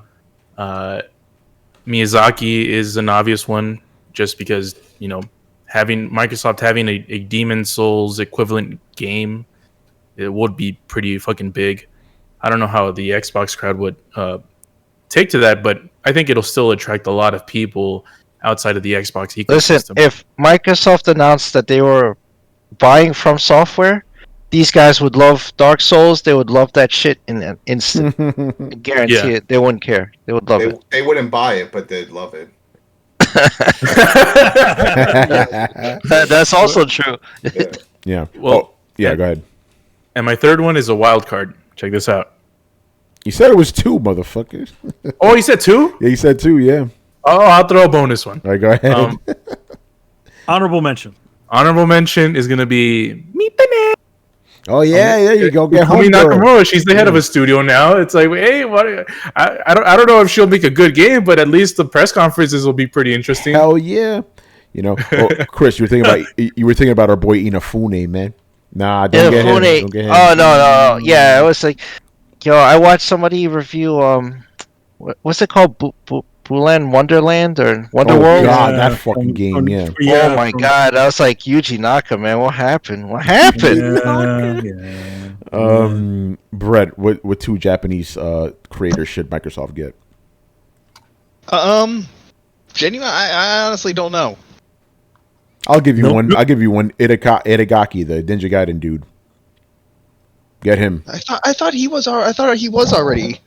That's the easy Microsoft. one because he kind of already is in a way. Well, He said, "I would love to make an Xbox exclusive game." Yeah. That's all. Enough said. Yeah. Here's the thing. I think my answer speaks a little bit more than it sounds like at first. I don't know of any Japanese studios that I would want or could think of that would make good exclusives because I don't know of fucking many Japanese studios anymore. They dropped off the face of the planet and stopped making good games almost a decade ago, dude. Get Riku wouldn't want to hear that shit. Miyazaki. Its name is Miyazaki. Yeah, what about Miyazaki, bro? I don't want Miyazaki to be Microsoft from exclusive. software though, bro. Don't hate. I don't want them to be Microsoft exclusive. I like them being cross-gen. In fact, I'd love it if they could make cross-platform multiplayer. But I mean, I will admit, honestly, despite what you guys say, I think the Soul series are actually a better fit for Xbox. Yeah. Well, then why don't you just say Miyazaki? Just say Miyazaki, man. Fuck. God damn you, man. Stop. Okay, sure. Listen, I want Miyazaki to only be on Xbox. Well, Brett, you gotta understand. The question is, you're the head of Xbox, and you get to court someone. Court the person that you know. Yeah, who are you getting? Yeah, court the person that you want. All right, yeah, okay. Miyazaki and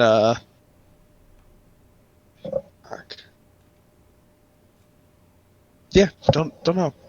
Just Miyazaki. I'm drawing a fucking blank on his name, and I can't believe I know who this dude. Metal Gear makes Metal Gear. Kojima. Thank you. Fucking had a brain fart there. I'd go Kojima from a business aspect because dude has the name power.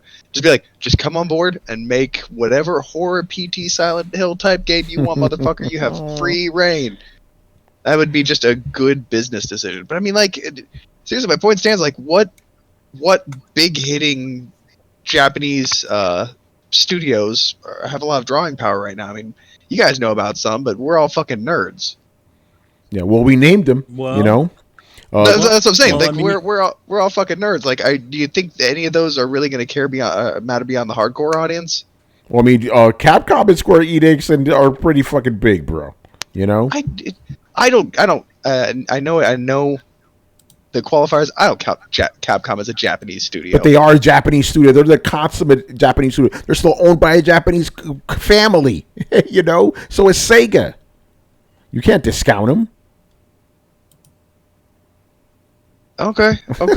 I see what you're. I always think of them as just international studios. No, man. they're Like, Japanese. I can shift my line of thinking. That's why I'm not arguing with him, man. Go the fuck down. All right. Oh man. Adam, Japanese developers that you would get if you were Microsoft. Honestly, wouldn't focus on any of them because it'd be a waste of money. From what we've seen, it's a waste of money. So what I would do is focus that money on actually taking a big Japanese IP and Metal Gear. Just say, Konami, how much for all this shit? Just how much? It was like, oh, we don't want to just fucking name a here's a piece of paper, sign this shit. Put your yens down. Let's get this going. You know, that's what I would do, Chris.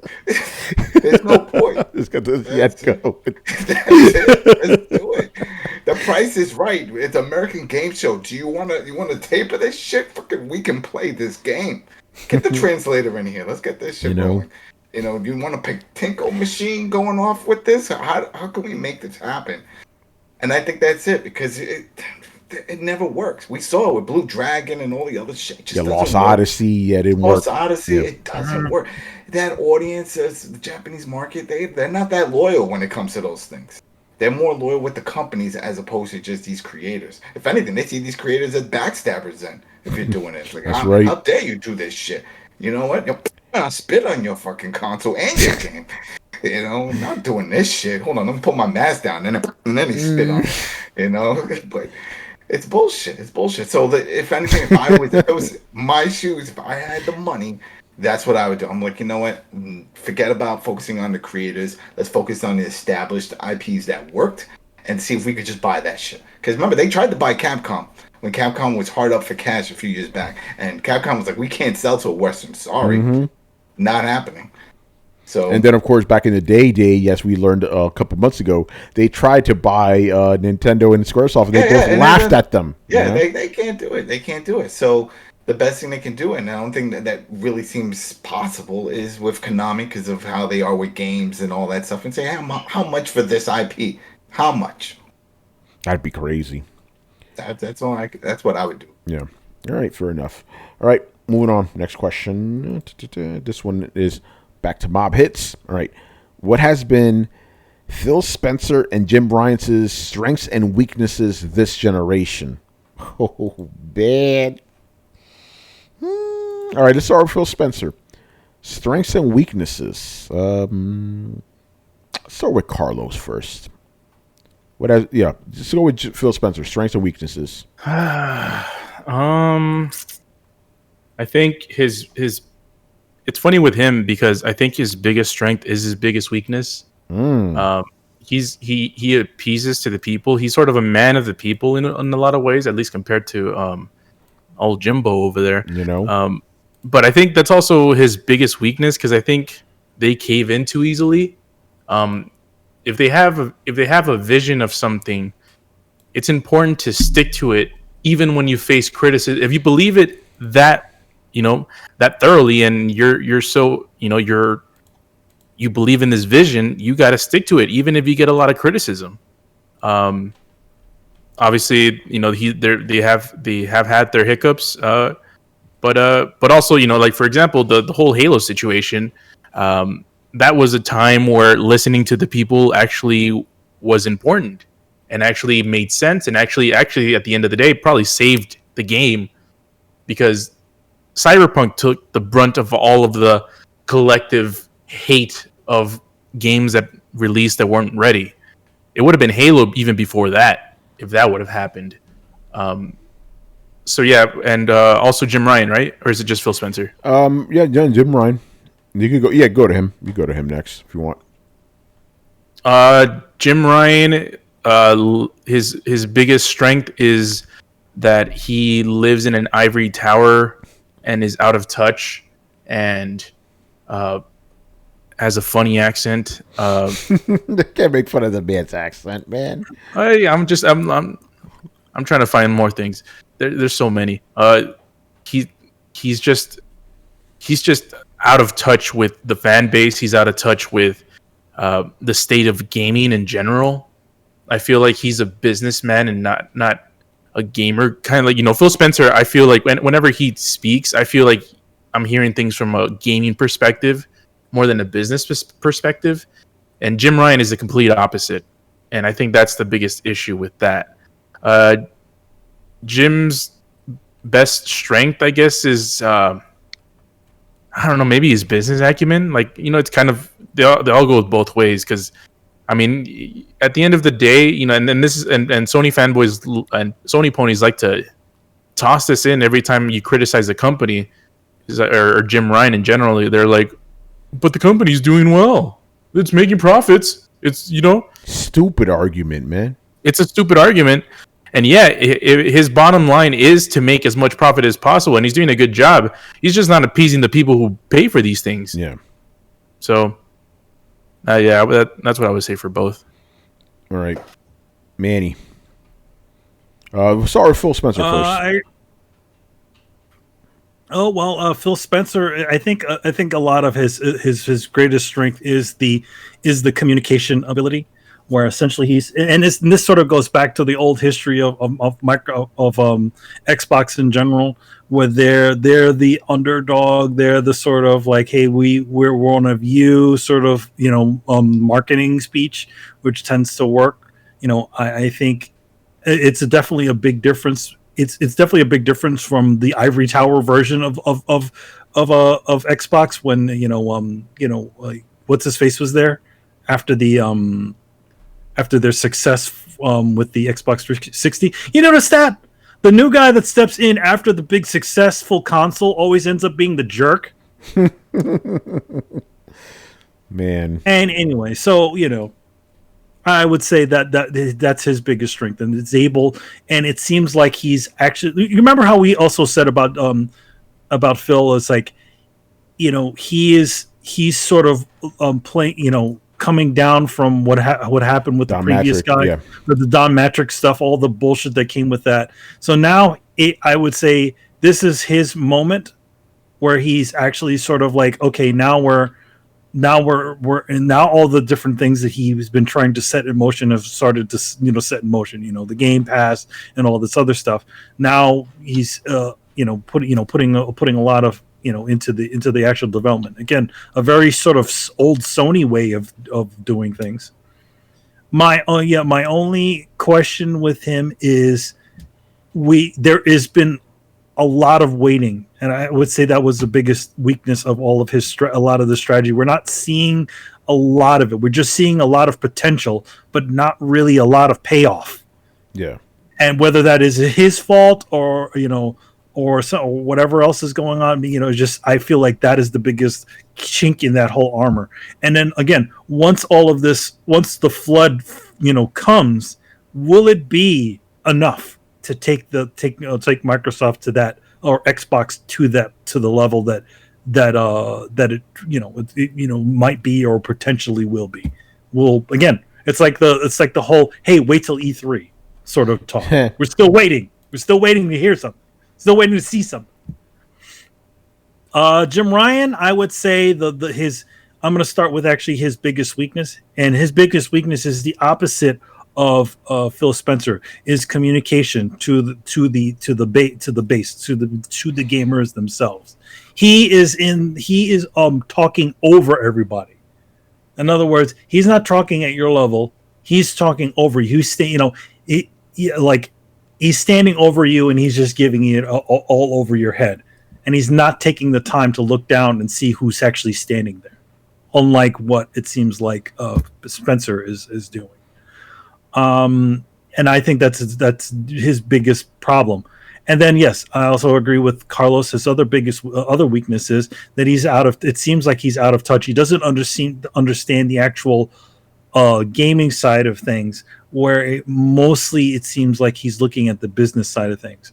All of the decisions that seem to be being made right now seem to be just business decisions, closing off all of the closing off the ability to buy and rent movies on your PlayStation, closing down the old PlayStation and Vita, the PlayStation 3 and Vita stores and PSP stores, not making a true investment into the legacy, because he feels like, why would anybody want to play any of those old games anyway? Quote, he said. Yep. And then now I don't want to put the rumors in there, but there's also that, where essentially they seem to be focusing mostly on these sorts of mostly these specific tentpoles that have already done well, as opposed to sort of testing out different things and seeing what sticks, like the old Sony the old PlayStation would have done. So and again, like, just totally moving away from the tradition of the way the company did, the thing that made the company the success it is today, and going to that sort of hubris way of thinking, kind of like you want to go back, like I said, kind of like the way old Microsoft was after 360, kind of like the way Sony was after PlayStation 2. Every single time these guys try to double down on being big business, it always shoots them in the foot.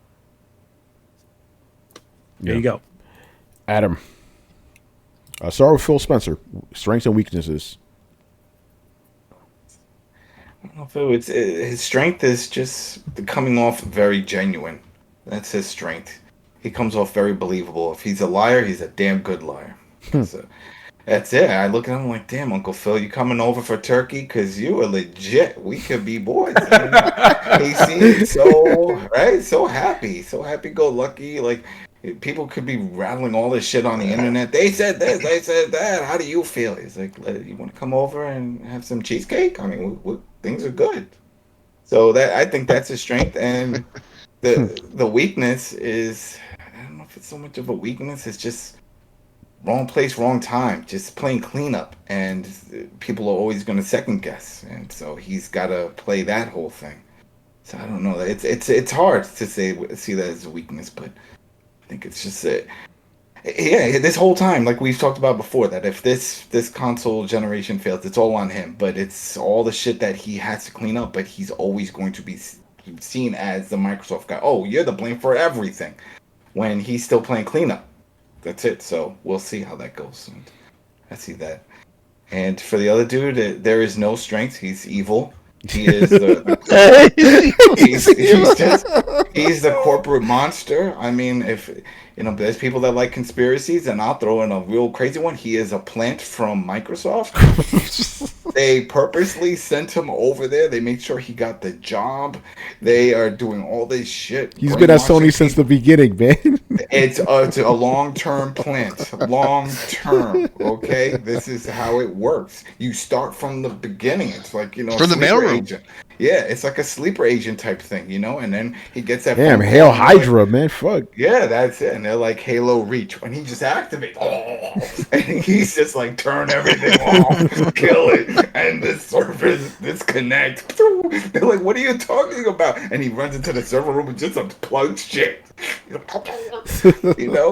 This is it. He's there's nothing good with this man. Maybe he has a nice suit. I've seen him in a nice suit. Besides that, and that's probably somebody dressing him. He maybe shows up in like a flannel, and they're like, "Here, put this suit on," and then go and tell everybody the bad news. Let's do it. There's nothing good about him. He hasn't shown any good qualities. So bad. So it's all bad. It's all bad. All right, my turn.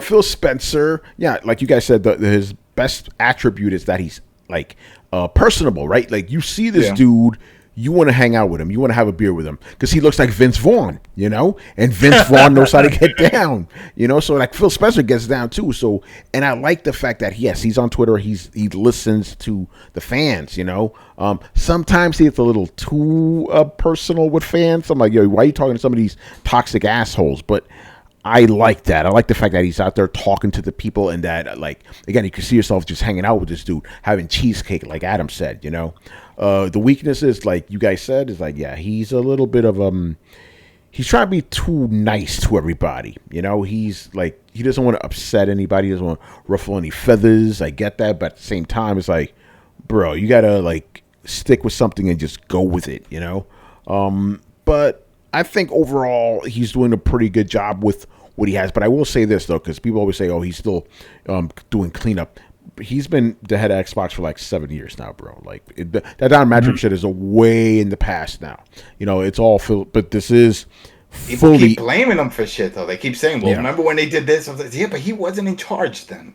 So stop bringing it up. No, you're right about that. But this is fully Phil Spencer's game to win or lose. Now it is. This is it. Now it is. This is all Phil Spencer right now. Jim Ryan, his I mean, I guess from a business standpoint, his strength is he's keeping the company going. He's, PlayStation is profitable right now, very, very profitable amid all this bullshit. So I guess that you could kind of maybe sort of give him credit for that, but no, has he had time to run it in the ground? I'm clutching at straws here because I'm kind of with Adam. I'm like, I don't think this guy has any good attributes, man. He hasn't shown anything good. He hasn't managed to bankrupt the company yet. Yeah, there you go. The PS4 was a success, so it was just common knowledge. Everyone already planned on picking up the 5 because the 4 was great. Yeah, so and that was the other guys. That was the other guys. Yeah, exactly. That was the other two. So. But the weakness is, like I said, this guy's not even on social media. He doesn't give a fuck. He doesn't care what you guys say, man. He just wants to put this stuff out, and he knows you guys are suckers. You're gonna buy this shit. You know, so yeah, I understand he's been with Sony forever, but not in a position of power. He needs to be given the window seat like Shuhei. I'm sorry, he is not good for the company, man. Keeping it real, you know. One thing one thing I do realize about Shuei's position. But Shuei's position is the one most creative part of the company for one reason. He gets to work with the indie department, which is essentially like the way the old Japan studio was. Though the worldwide studio was, where essentially they give them the funding and they create something. They let the artists do what they do, kind of like the way Sony Music used to do their when they used to give contracts for that stuff. So my guess is that I think if he had a choice to leave or stay, he probably took that position because it most resembled what he thought the company was, what was the strength of the company. Yeah, right, Brett. Phil Spencer. Like you guys said, he's easy to talk to. He comes across as very, I don't know, non-threatening isn't the word to use. Like he's the guy that everybody's trying to be when they're trying to fucking calm down a situation, whether it be angry fanboy friends or a fucking distraught breakup person. He's just the guy that that's okay. Calm down. Let's all just chill out. Like I said, we'll have some cheesecake, and everything's gonna be okay. Everything's gonna be fine. And I'll agree that the problem with that is that sometimes you don't need cheesecake. Sometimes you need somebody to tell you to shut the fuck up and line up. And he doesn't really seem able to do that. Case in point, I think that he's really good at playing the long game, at doing something because it's going to eventually pay off, not necessarily because he wants it to pay off right now or expects it to. And he'll even sit patiently and not really say anything and just try and let the fruits of his labor grow. The problem is that doesn't always work. I can tell you as a tattoo artist, sometimes if you don't tell people something, they're just never going to fucking get it. So I think he's done really good in the sense of quietly garnering studios. I mean, we knew that Microsoft was collecting studios for a while now, but it's just been in the last year that it's really shown how much. And it's weird. We all knew the amount of studios. We knew who they had, but all of a sudden, maybe it's just the Bethesda thing as the cherry on top, but it seems like they're gathering studios, and that's exactly what Microsoft needs to be doing right now. That's what everybody's been saying they needed to do, and they've been doing this for years. So hopefully we'll start seeing the results of that pretty soon, because it's going to take at least 4 years to get anything out of any of these studios that you make, and you're probably helping to reorganize some of them, putting budget into some of them. So that's all going to slow stuff down too. So I would expect to have seen a couple of things out by now, but honestly, I think he's playing the long game. And I think garnering studios, there's not really a way to go wrong with that. So I got to buy them. That's what I'm saying. Good long-term vision, man. And it sucks because, as you're the basic head of the gaming division, it seems like you're not doing a lot. And a lot of people are going to be like, you're doing nothing. You're just being a nice guy. You're not doing anything. Nobody sees your game plan, but you can't really scream from the rooftops, we're buying studios, because you said everything you can. And now you're just arguing with angry fanboys. So I got to give him that. It's more than just, he's a nice guy and he can say things. I think he plans for the long game and sets up the dominoes to fall in such a way. I don't think he's very good at communicating that he's set up all these dominoes, though. So it really doesn't seem like he's doing anything. And it kind of falls into that one line in one Futurama episode. When you do everything right, it's like you've not done anything at all. So, he's just a friendly guy that seems to really, want to boost his wave his flag and boost his studios and his brand and everything like that. But I think he is actually doing stuff. Jim Ryan, his strongest asset would be using his own anal glands as hair gel. Damn. Wow. I mean, he can he can shove his head all the way up his own ass. I mean, down to the collarbone, which is impressive. So you have to at least admire the dexterity there. As for actually doing any physical good, he hasn't. And he hasn't. In fact, I would say that he has done negative good. Just having that asshole in a meeting inevitably makes the meeting worse, even if he doesn't say anything. He's just the essential fucking corporate douchebag, almost 80s guy. And I don't appreciate him moving into our hobby and bleeding it dry so he can have a fucking golden parachute on his way out and build a second goddamn pool. Like, I don't, there's not a good reason for doing what he's doing other than let's make more money at the sacrifice of today. And that doesn't do anybody any good. It doesn't do Sony any good. It doesn't do the gamers any good. The only person that does good is Jim Ryan. So I got to say, just in every way possible, fuck that guy. Tell me how you really feel, bro. Holy shit. Chris. Everything here is immediately the fucking. I'm playing on a PlayStation 5 now with no games. Whose fucking fault is that? It's directly his fault. All right, Chris, go ahead, man. I'd say Phil Spencer has had to fight an uphill battle with not only cleanup, but he's part of a larger company that his department is really the smallest, weakest part of it. And he has struggled to not only keep it alive and viable in the large ecosystem of Microsoft, and Microsoft is known for dumping or kind of marginalizing those parts of it that they don't feel do well or that they're not interested in. And he's managed to do very well and bring it some moderate success. Of course, he could do better, so he's made some large moves lately, and it takes years for that to pan out, and we'll see this gen if it pans out. But I think he's done a good job, and someone pointed out I think Manny pointed out he's a good communicator. I agree with that 100%. He also keeps his finger on the pulse. He's on social media. He interacts with people. So those are all good qualities. Qualities you want to see that in terms of customer outreach, that the head of the product you're supporting and stuff, that you want to know that they support you in some way. I'm not saying that they have to listen to everything you say, but that they're in touch with the customer needs and they know what your needs are, and that they seem to be actively addressing them, right? So with Jim Ryan, I give him no credit. I think he has zero business acumen. I think he's the typical short-term game guy who will bail out of a company as soon as he's fulfilled his stock trigger and he gets his bonus. I think if he brings PlayStation right down, I think he'll bail. I don't see anything positive about his management style, his decisions.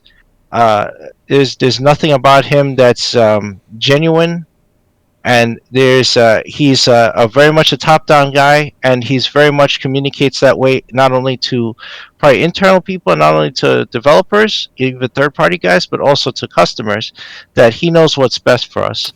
So fuck him. I think he's awful, and I hope he leaves. There you go, man. Well said. All right, I think that's going to be a throwdown clip. Good stuff. All right, moving on. Villa Kyle. Both of those questions are predictions, people. So, see how this goes. All right, first question. With the announcement of Nintendo and Xbox appearing during E3 2021, what are your predictions for the all-digital E3? For example, do you expect a AA presentation from Xbox with them holding their big announcements for their own independent showcase at a later date? Yes. I don't think any of these companies are going to show any of their big guns during E3. I think they're going to save those for their own shows or during the Jeff Keighley thing, the Summer Game Fest. You're going to get some stuff at E3, don't get me wrong, but I don't think any of these companies are going to show their actual real stuff during this event. It's going to be, because the thing is, a lot of people are just assuming that this is going to be like the old days where the companies just have everything happening during E3, which is happening on the weekend this time. No. All those other events are still happening. Microsoft is supposed to have a big event. Ubisoft is going to have their own thing. All these companies are going to do their own thing. Nintendo's going to do their own thing eventually. They're not going to bring in their A game to E3. Some stuff will be there, but nah. That's what I predict. Don't expect anything big from E3. What do you guys say? I agree. Yeah, I those days agree are over. 100%. Days are over. 100%. Throw it down in unison again. Ain't that something? 2 for 1 night, people. You know? I disagree. Yeah. Can I be devil's advocate here? No. Am I the only one? All right. Let me get the. We did that one so fast. I didn't even have the next one ready. All right. Now. Yeah. You got the cat around. All right. Next one for Villa Kyles.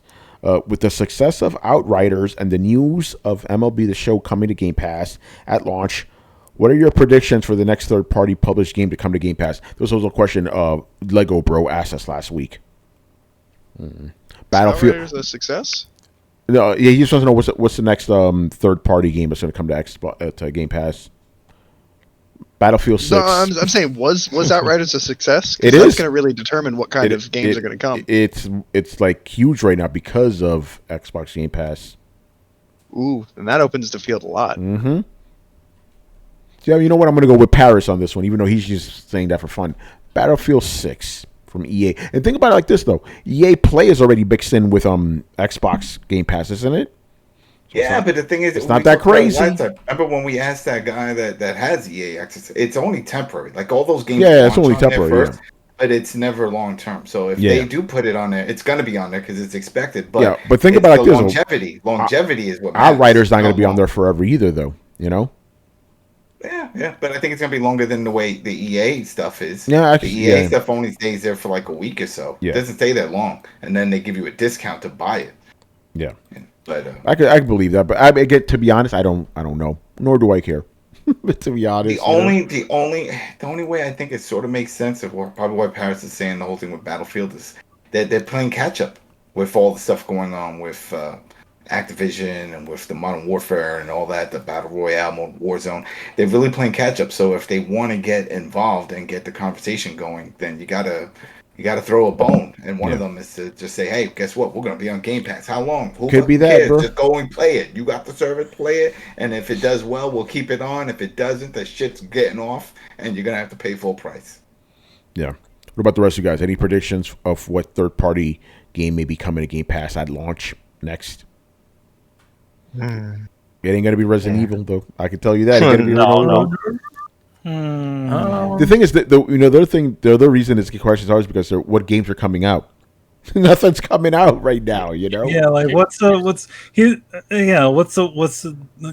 day one thing. I mean, to be honest, they're gonna make as many deals as they can right now, and it's funny because them doing these sorts of deals right so early on with them not having much to talk about, right, is actually a pretty brilliant move because it's like, okay, yeah, we don't got any new games coming out, but if you're subscribed, you get all the games that are currently coming. Then that's going to be multi-platform games, right? Yeah. I think Blitz said Back for Blood. I could see that. I think Microsoft, they're kind of feeling themselves right now. No, because wait a minute, Back for Blood. That's the Steam don't like them. Don't like Microsoft. They fucking hate them. Okay, go ahead, Carlos. I think Microsoft is feeling themselves right now, so they might go big. They might, and they have worked with this company for Game Pass as well. I say Madden. Ooh, that would be that would be big news. It would get the headlines. Madden is a huge game. I don't see why they wouldn't attempt to try to do that, even Madden or FIFA or maybe all of them. They got the money. That'd be a good one, especially Madden. Gotta have some. Right. Again, that's still on EA Access and then EA and that whole thing. I don't know. It would be interesting to see if they pull it off. Whatever they can get on there. Yeah, but again, this question is hard because there's no games coming up. This isn't even a question of like, oh, Sony has no games. Nobody has fucking games right now. Yeah, I have an idea. Oh, what's up? I don't know why, but I feel like the next Dishonored is coming to Xbox Game Pass. I could believe that. Dishonored is a Bethesda. Bethesda game, bro. Oh shit, that's right. Yeah, so it'll already be. Oh yeah, so it is gonna happen. Yeah, yep. That's not even a prediction. That's gonna happen if they make another. Well, no, some people still think it's a prediction. Yeah, no, it's not. No, some people still think it's a big deal. All right, moving on. Last question of the night. Manny, I need you to control yourself with this one. Just at first, then I'm gonna unleash the beast. This is from GZDR. NFTs are the hot item right now. What gaming NFTs would you guys like to own? I wouldn't mind owning the source code behind the Konami code as an NFT. What the hell is this? I'm seeing everybody. I'm letting Manny take this one over. Okay. Number one, NFT is essentially a digital, what they consider a digital original, right? It's a digital original. Be like if I sold one of my Photoshop files. So what they're doing is essentially claiming that a lot of this stuff is what they're putting on for auction. It's a form of digital currency, but it uses what is supposedly digital originals, and you put it on auction. Someone buys it, and you supposedly get a lot of money off of it. So you like that's why places like DC Comics was saying don't sell your digital files over to these people. Don't do other things. But the biggest issue with NFT is that anything can be easily forged. And no matter how much they say, oh, yeah, we check it out and all that other bullshit, you know what? You can literally take any sort of AI upscaler on any image online and claim to be the artist once you've ripped off what you've taken off the thing and just sold it off on there. And I want to say this: there has been a lot of artists that have already had their work ripped off by this NFT BS. And the only reason why anybody is talking about this is because people are putting so much money into it. But it's literally essentially taking away the power away from artists. Yes, okay, yeah. If you're a well-known artist, yeah, you can put your stuff on there and get something done. But that doesn't mean you can't claim to be some other artist. Just take anything off the internet and upscale it and sell it off and say, hey, this was an original. That's what so NFT. I would say I don't want to own anything that's NFT, any NFT stuff, because most of that stuff is questionable in the first place. And I think that companies investing in this stuff, all they're doing is legitimizing this bullshit practice. Yeah. What about the rest? Yeah, of you? and- I'm with Manny. Like, here's the thing: I don't understand the whole point. Like me as a person, I am gonna buy a digital thing that I could just download for free. The only thing, but you supposedly that you own it, that you own the original, which also somehow weirdly subverts copyright. So what if you sold off, you put Mario on there, a thing of Mario on there? That means that you own the original of this. That doesn't mean a damn thing. You don't own fucking Mario. NFTs aren't really what gives NFTs power is the perception of worth. Exactly. So if Manny releases one of his original arts and says, "Hey, I'm releasing this NFT of whatever drawing that Manny's done," people are gonna either bid for it, and they're gonna keep buying it and selling it and buying it and selling it. That drives the price up. You can even divide that up to several different tokens for that NFT, and you can make a pyramid out of it. And yes. and the more people you get the hype up, the more people buy in, the higher the price and the evaluation of that piece of art is. The important thing isn't that you own a digital copy, because like Tony said, you can just get a free version or a pirated version or whatever version you want. The thing that's important is the valuation of the evaluation of the ownership of it. It's like, because even things like gold doesn't really serve that many purposes. It has its own value because of its because there's a limited amount. That's what gives it its price. If gold was available everywhere, then it wouldn't be worth as much as it is today. Same thing with even stuff like Bitcoin.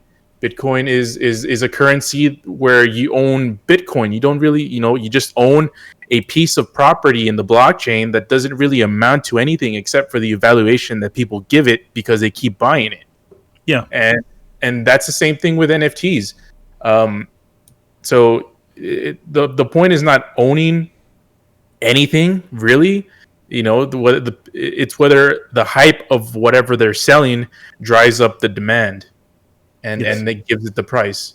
Yeah, the only two things that I can see that is beneficial to the original creator is the fact that it still has its connection to its original creator if they did put it on there, meaning that each time it did get sold or get reworked through everything, the original creator still gets a portion of that, and you can't even guarantee that in the realm of original art. When somebody buys an original piece of Spider-Man artwork, the original artist, once they put that thing on eBay or put it on auction at the big auction houses, that none of that money ever comes back to the original artist ever again. Right. Even if it's going for billions of dollars. Even Manny could sell one of his artworks and say, "Hey, I'm selling this piece of art and I'm dividing it into tokens, and I'm going to divide it into 10 million tokens.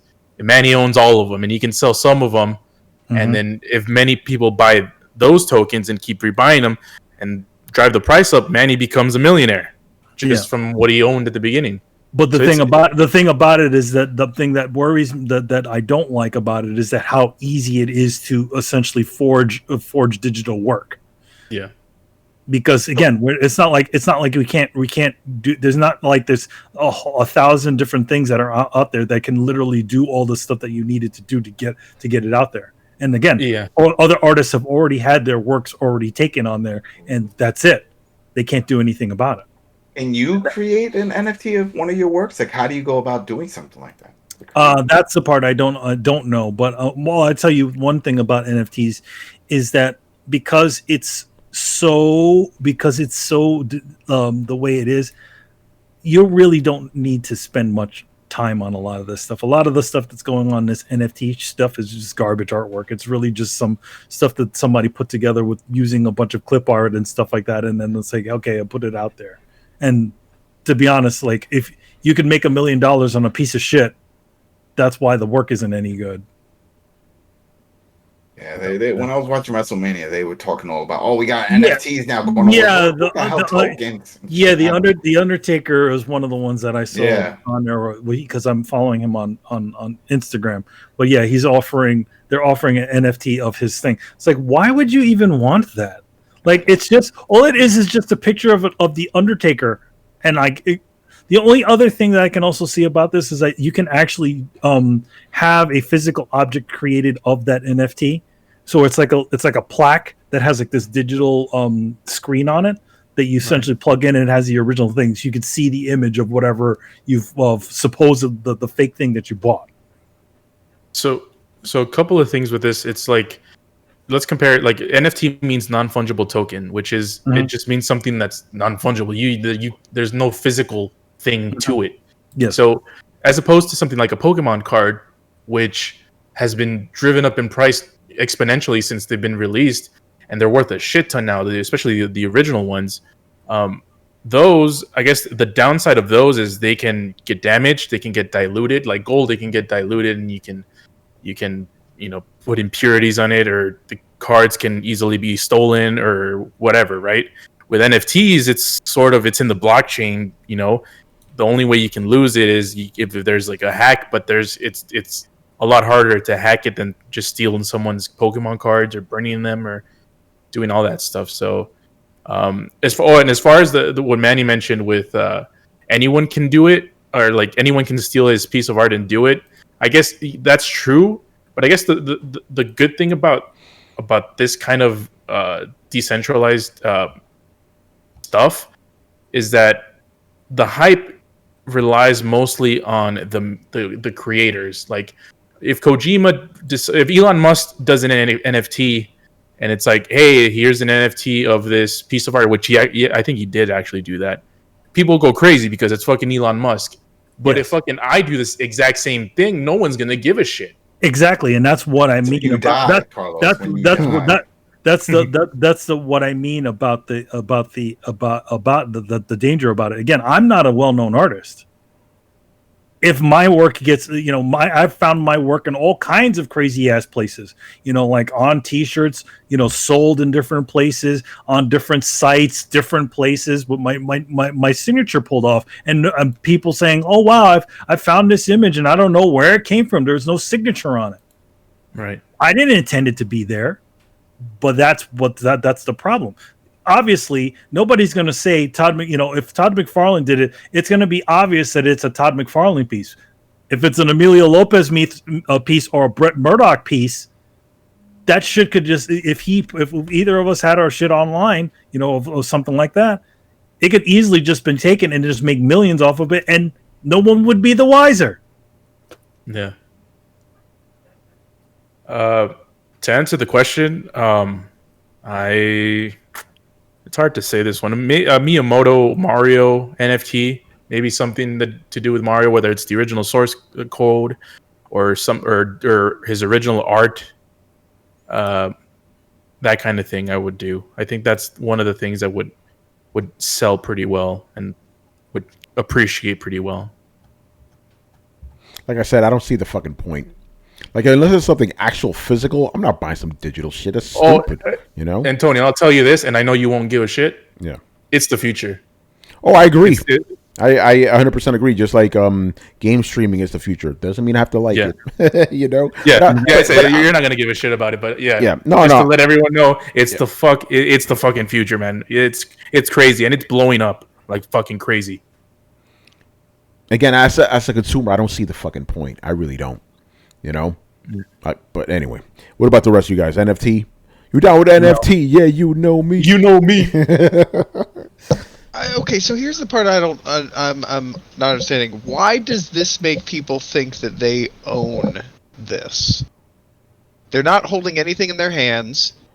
They don't really show any real proof of ownership beyond a certificate. What makes people feel entitled to the ownership of these? The transaction is stored in the blockchain, so they got validation over their ownership of this piece of quote unquote property. Yeah, but what do they mean by ownership? Like let's say somebody wanted to come out and re-release the original source code. The original Super Mario Brothers. Is Nintendo going to have to go to you and say, hey, everybody that owns a piece of this, we're going to come in for a vote and decide whether we're allowed to re-release it, and you get dividends from it? Like, is any of that true? Can you lease or transfer your rights to it? Here's the other issue with it. That's why a lot of companies are doing their own intellectual properties on there, like DC Comics and the WWE and all that stuff. It's the NBA. Their way, the NBA. It's them trying to protect their licenses.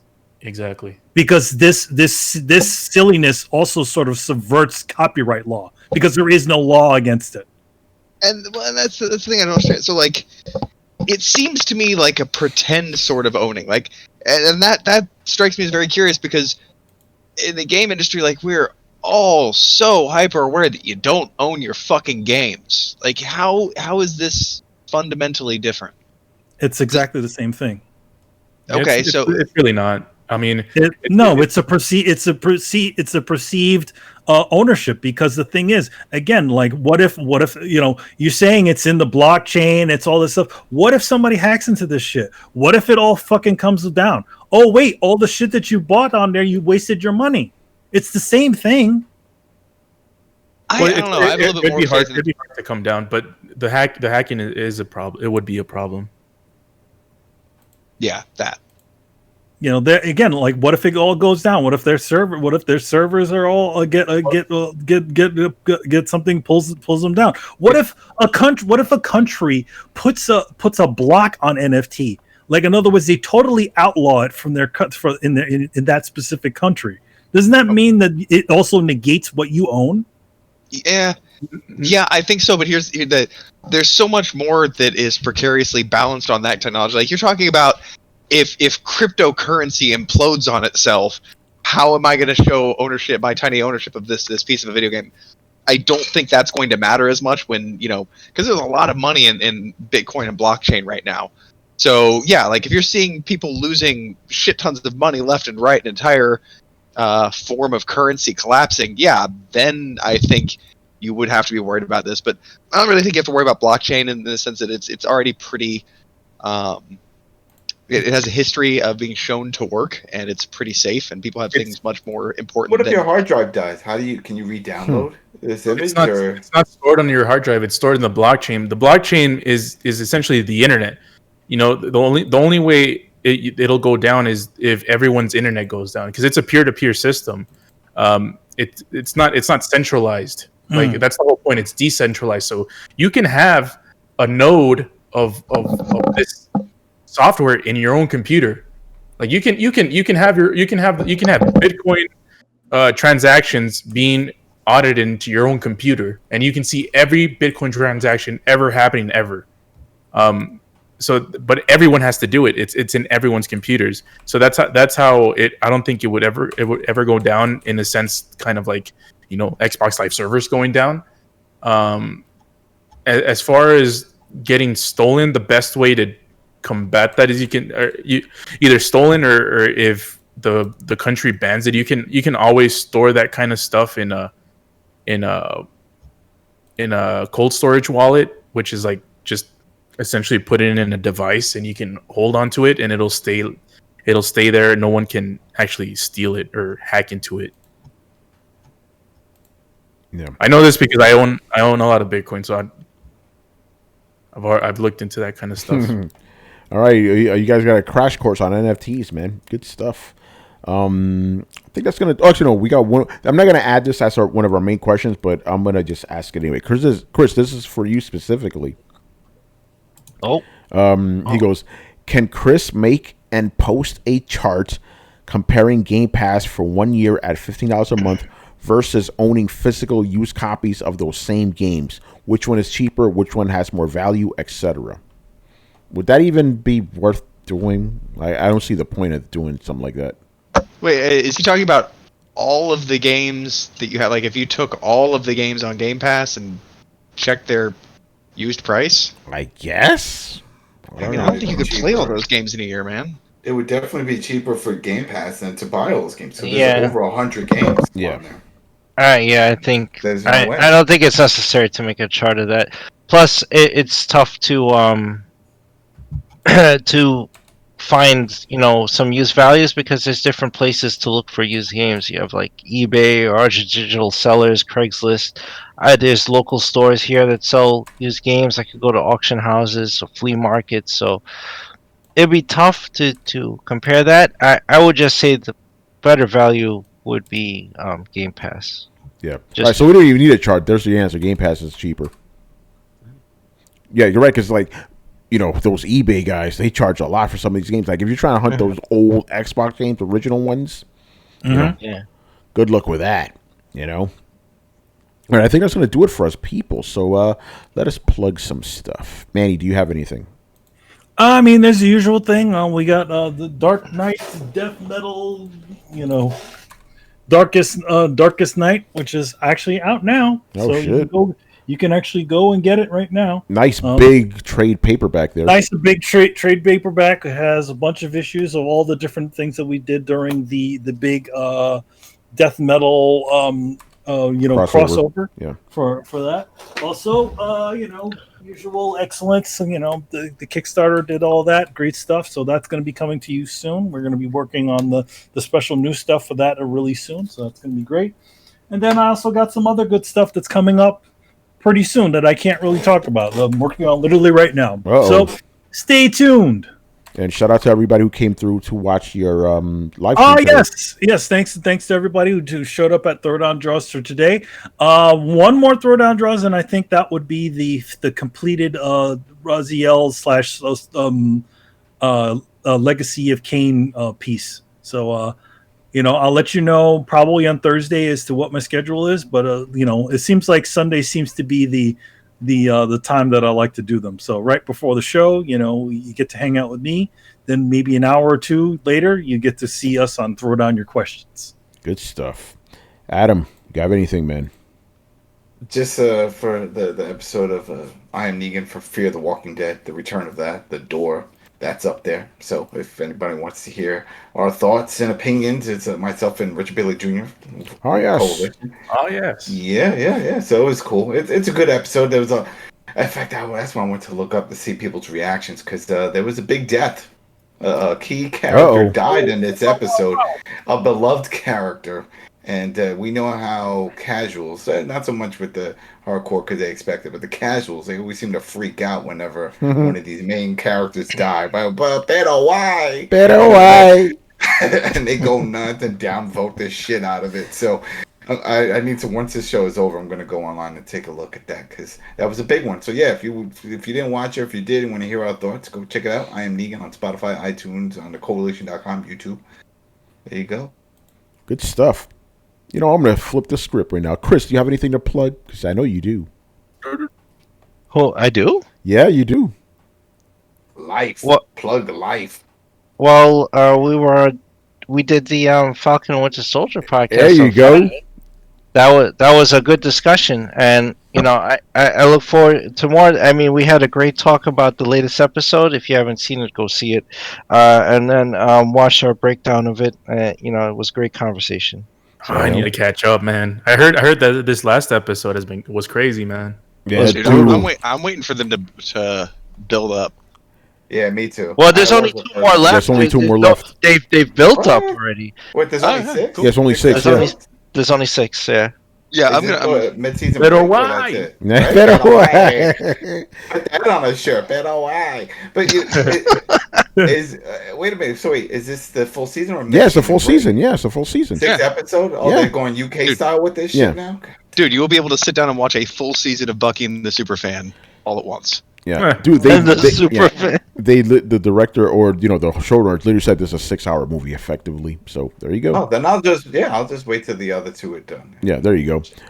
Carlos, I know you got something to plug too, man. Yeah, make sure to listen to the Fan Zone. Yeah, No, wait, I'm not on the Fear the Walking Dead. I am Negan yet. Make sure to watch the Invincible recap podcast on the Coalition.com and Coalition YouTube, where we've been talking about this last week. We covered the first 5 episodes of Invincible. First 5 episodes. First 5 episodes, great show. It was me, Tony, Dana Abercrombie. Abercrombie, like Richard says it. It was Dana Abercrombie.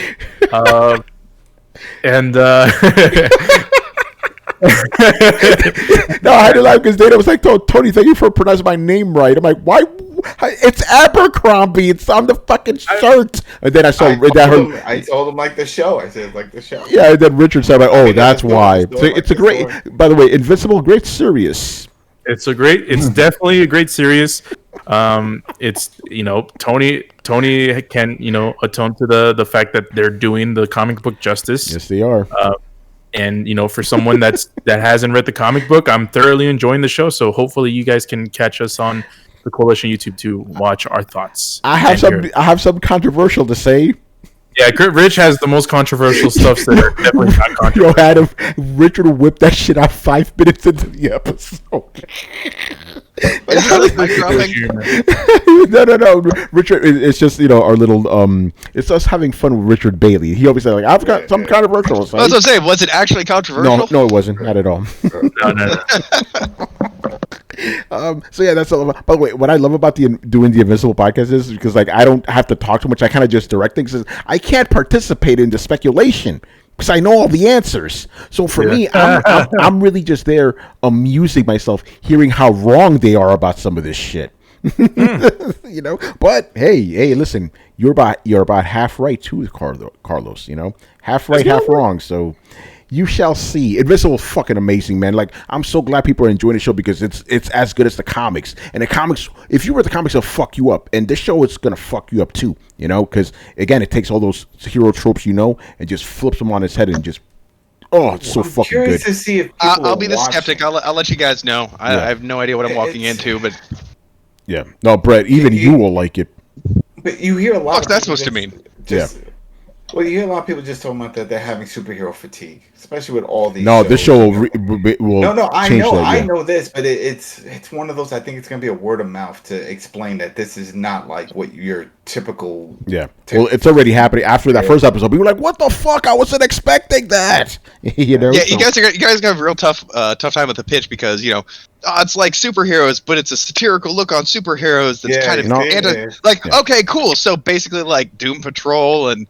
Heroes. No, it's not that. It's not at all. Yeah. No, I know, but when you pitch it, that's what it sounds like. We've had so many shows that turn up the dynamic of the superhero genre on its head and expect that to be enough now. Yeah. It's honestly not. Actually, it is because this show makes those shows look like bullshit. Trust me on this. You Hey, know? you shut up. Doom Patrol has a special goofy place in my heart. Yeah, Invincible ain't goofy though. That's the thing. It's real shit. Well, You know, Invincible is Yeah. goofy to an extent. not Come on. like Doom Patrol. But here's the thing: the show is actually more serious in the comic. Like, I'm not Yes, gonna explain it anything. There's one specific enemy that pops up in episode 2 in the comic. They're played as a joke. In the show, they make them deadly serious. So, you know, it's not a goofy bullshit type of show. You know. Some of the humor is kind of lost. It doesn't translate well, so they just make it hardcore and shit, which is fine. Yo, Carlos, man, Battle Beast, bro. Oh, man. Chris, that did you see episode motherfucker. 5, man?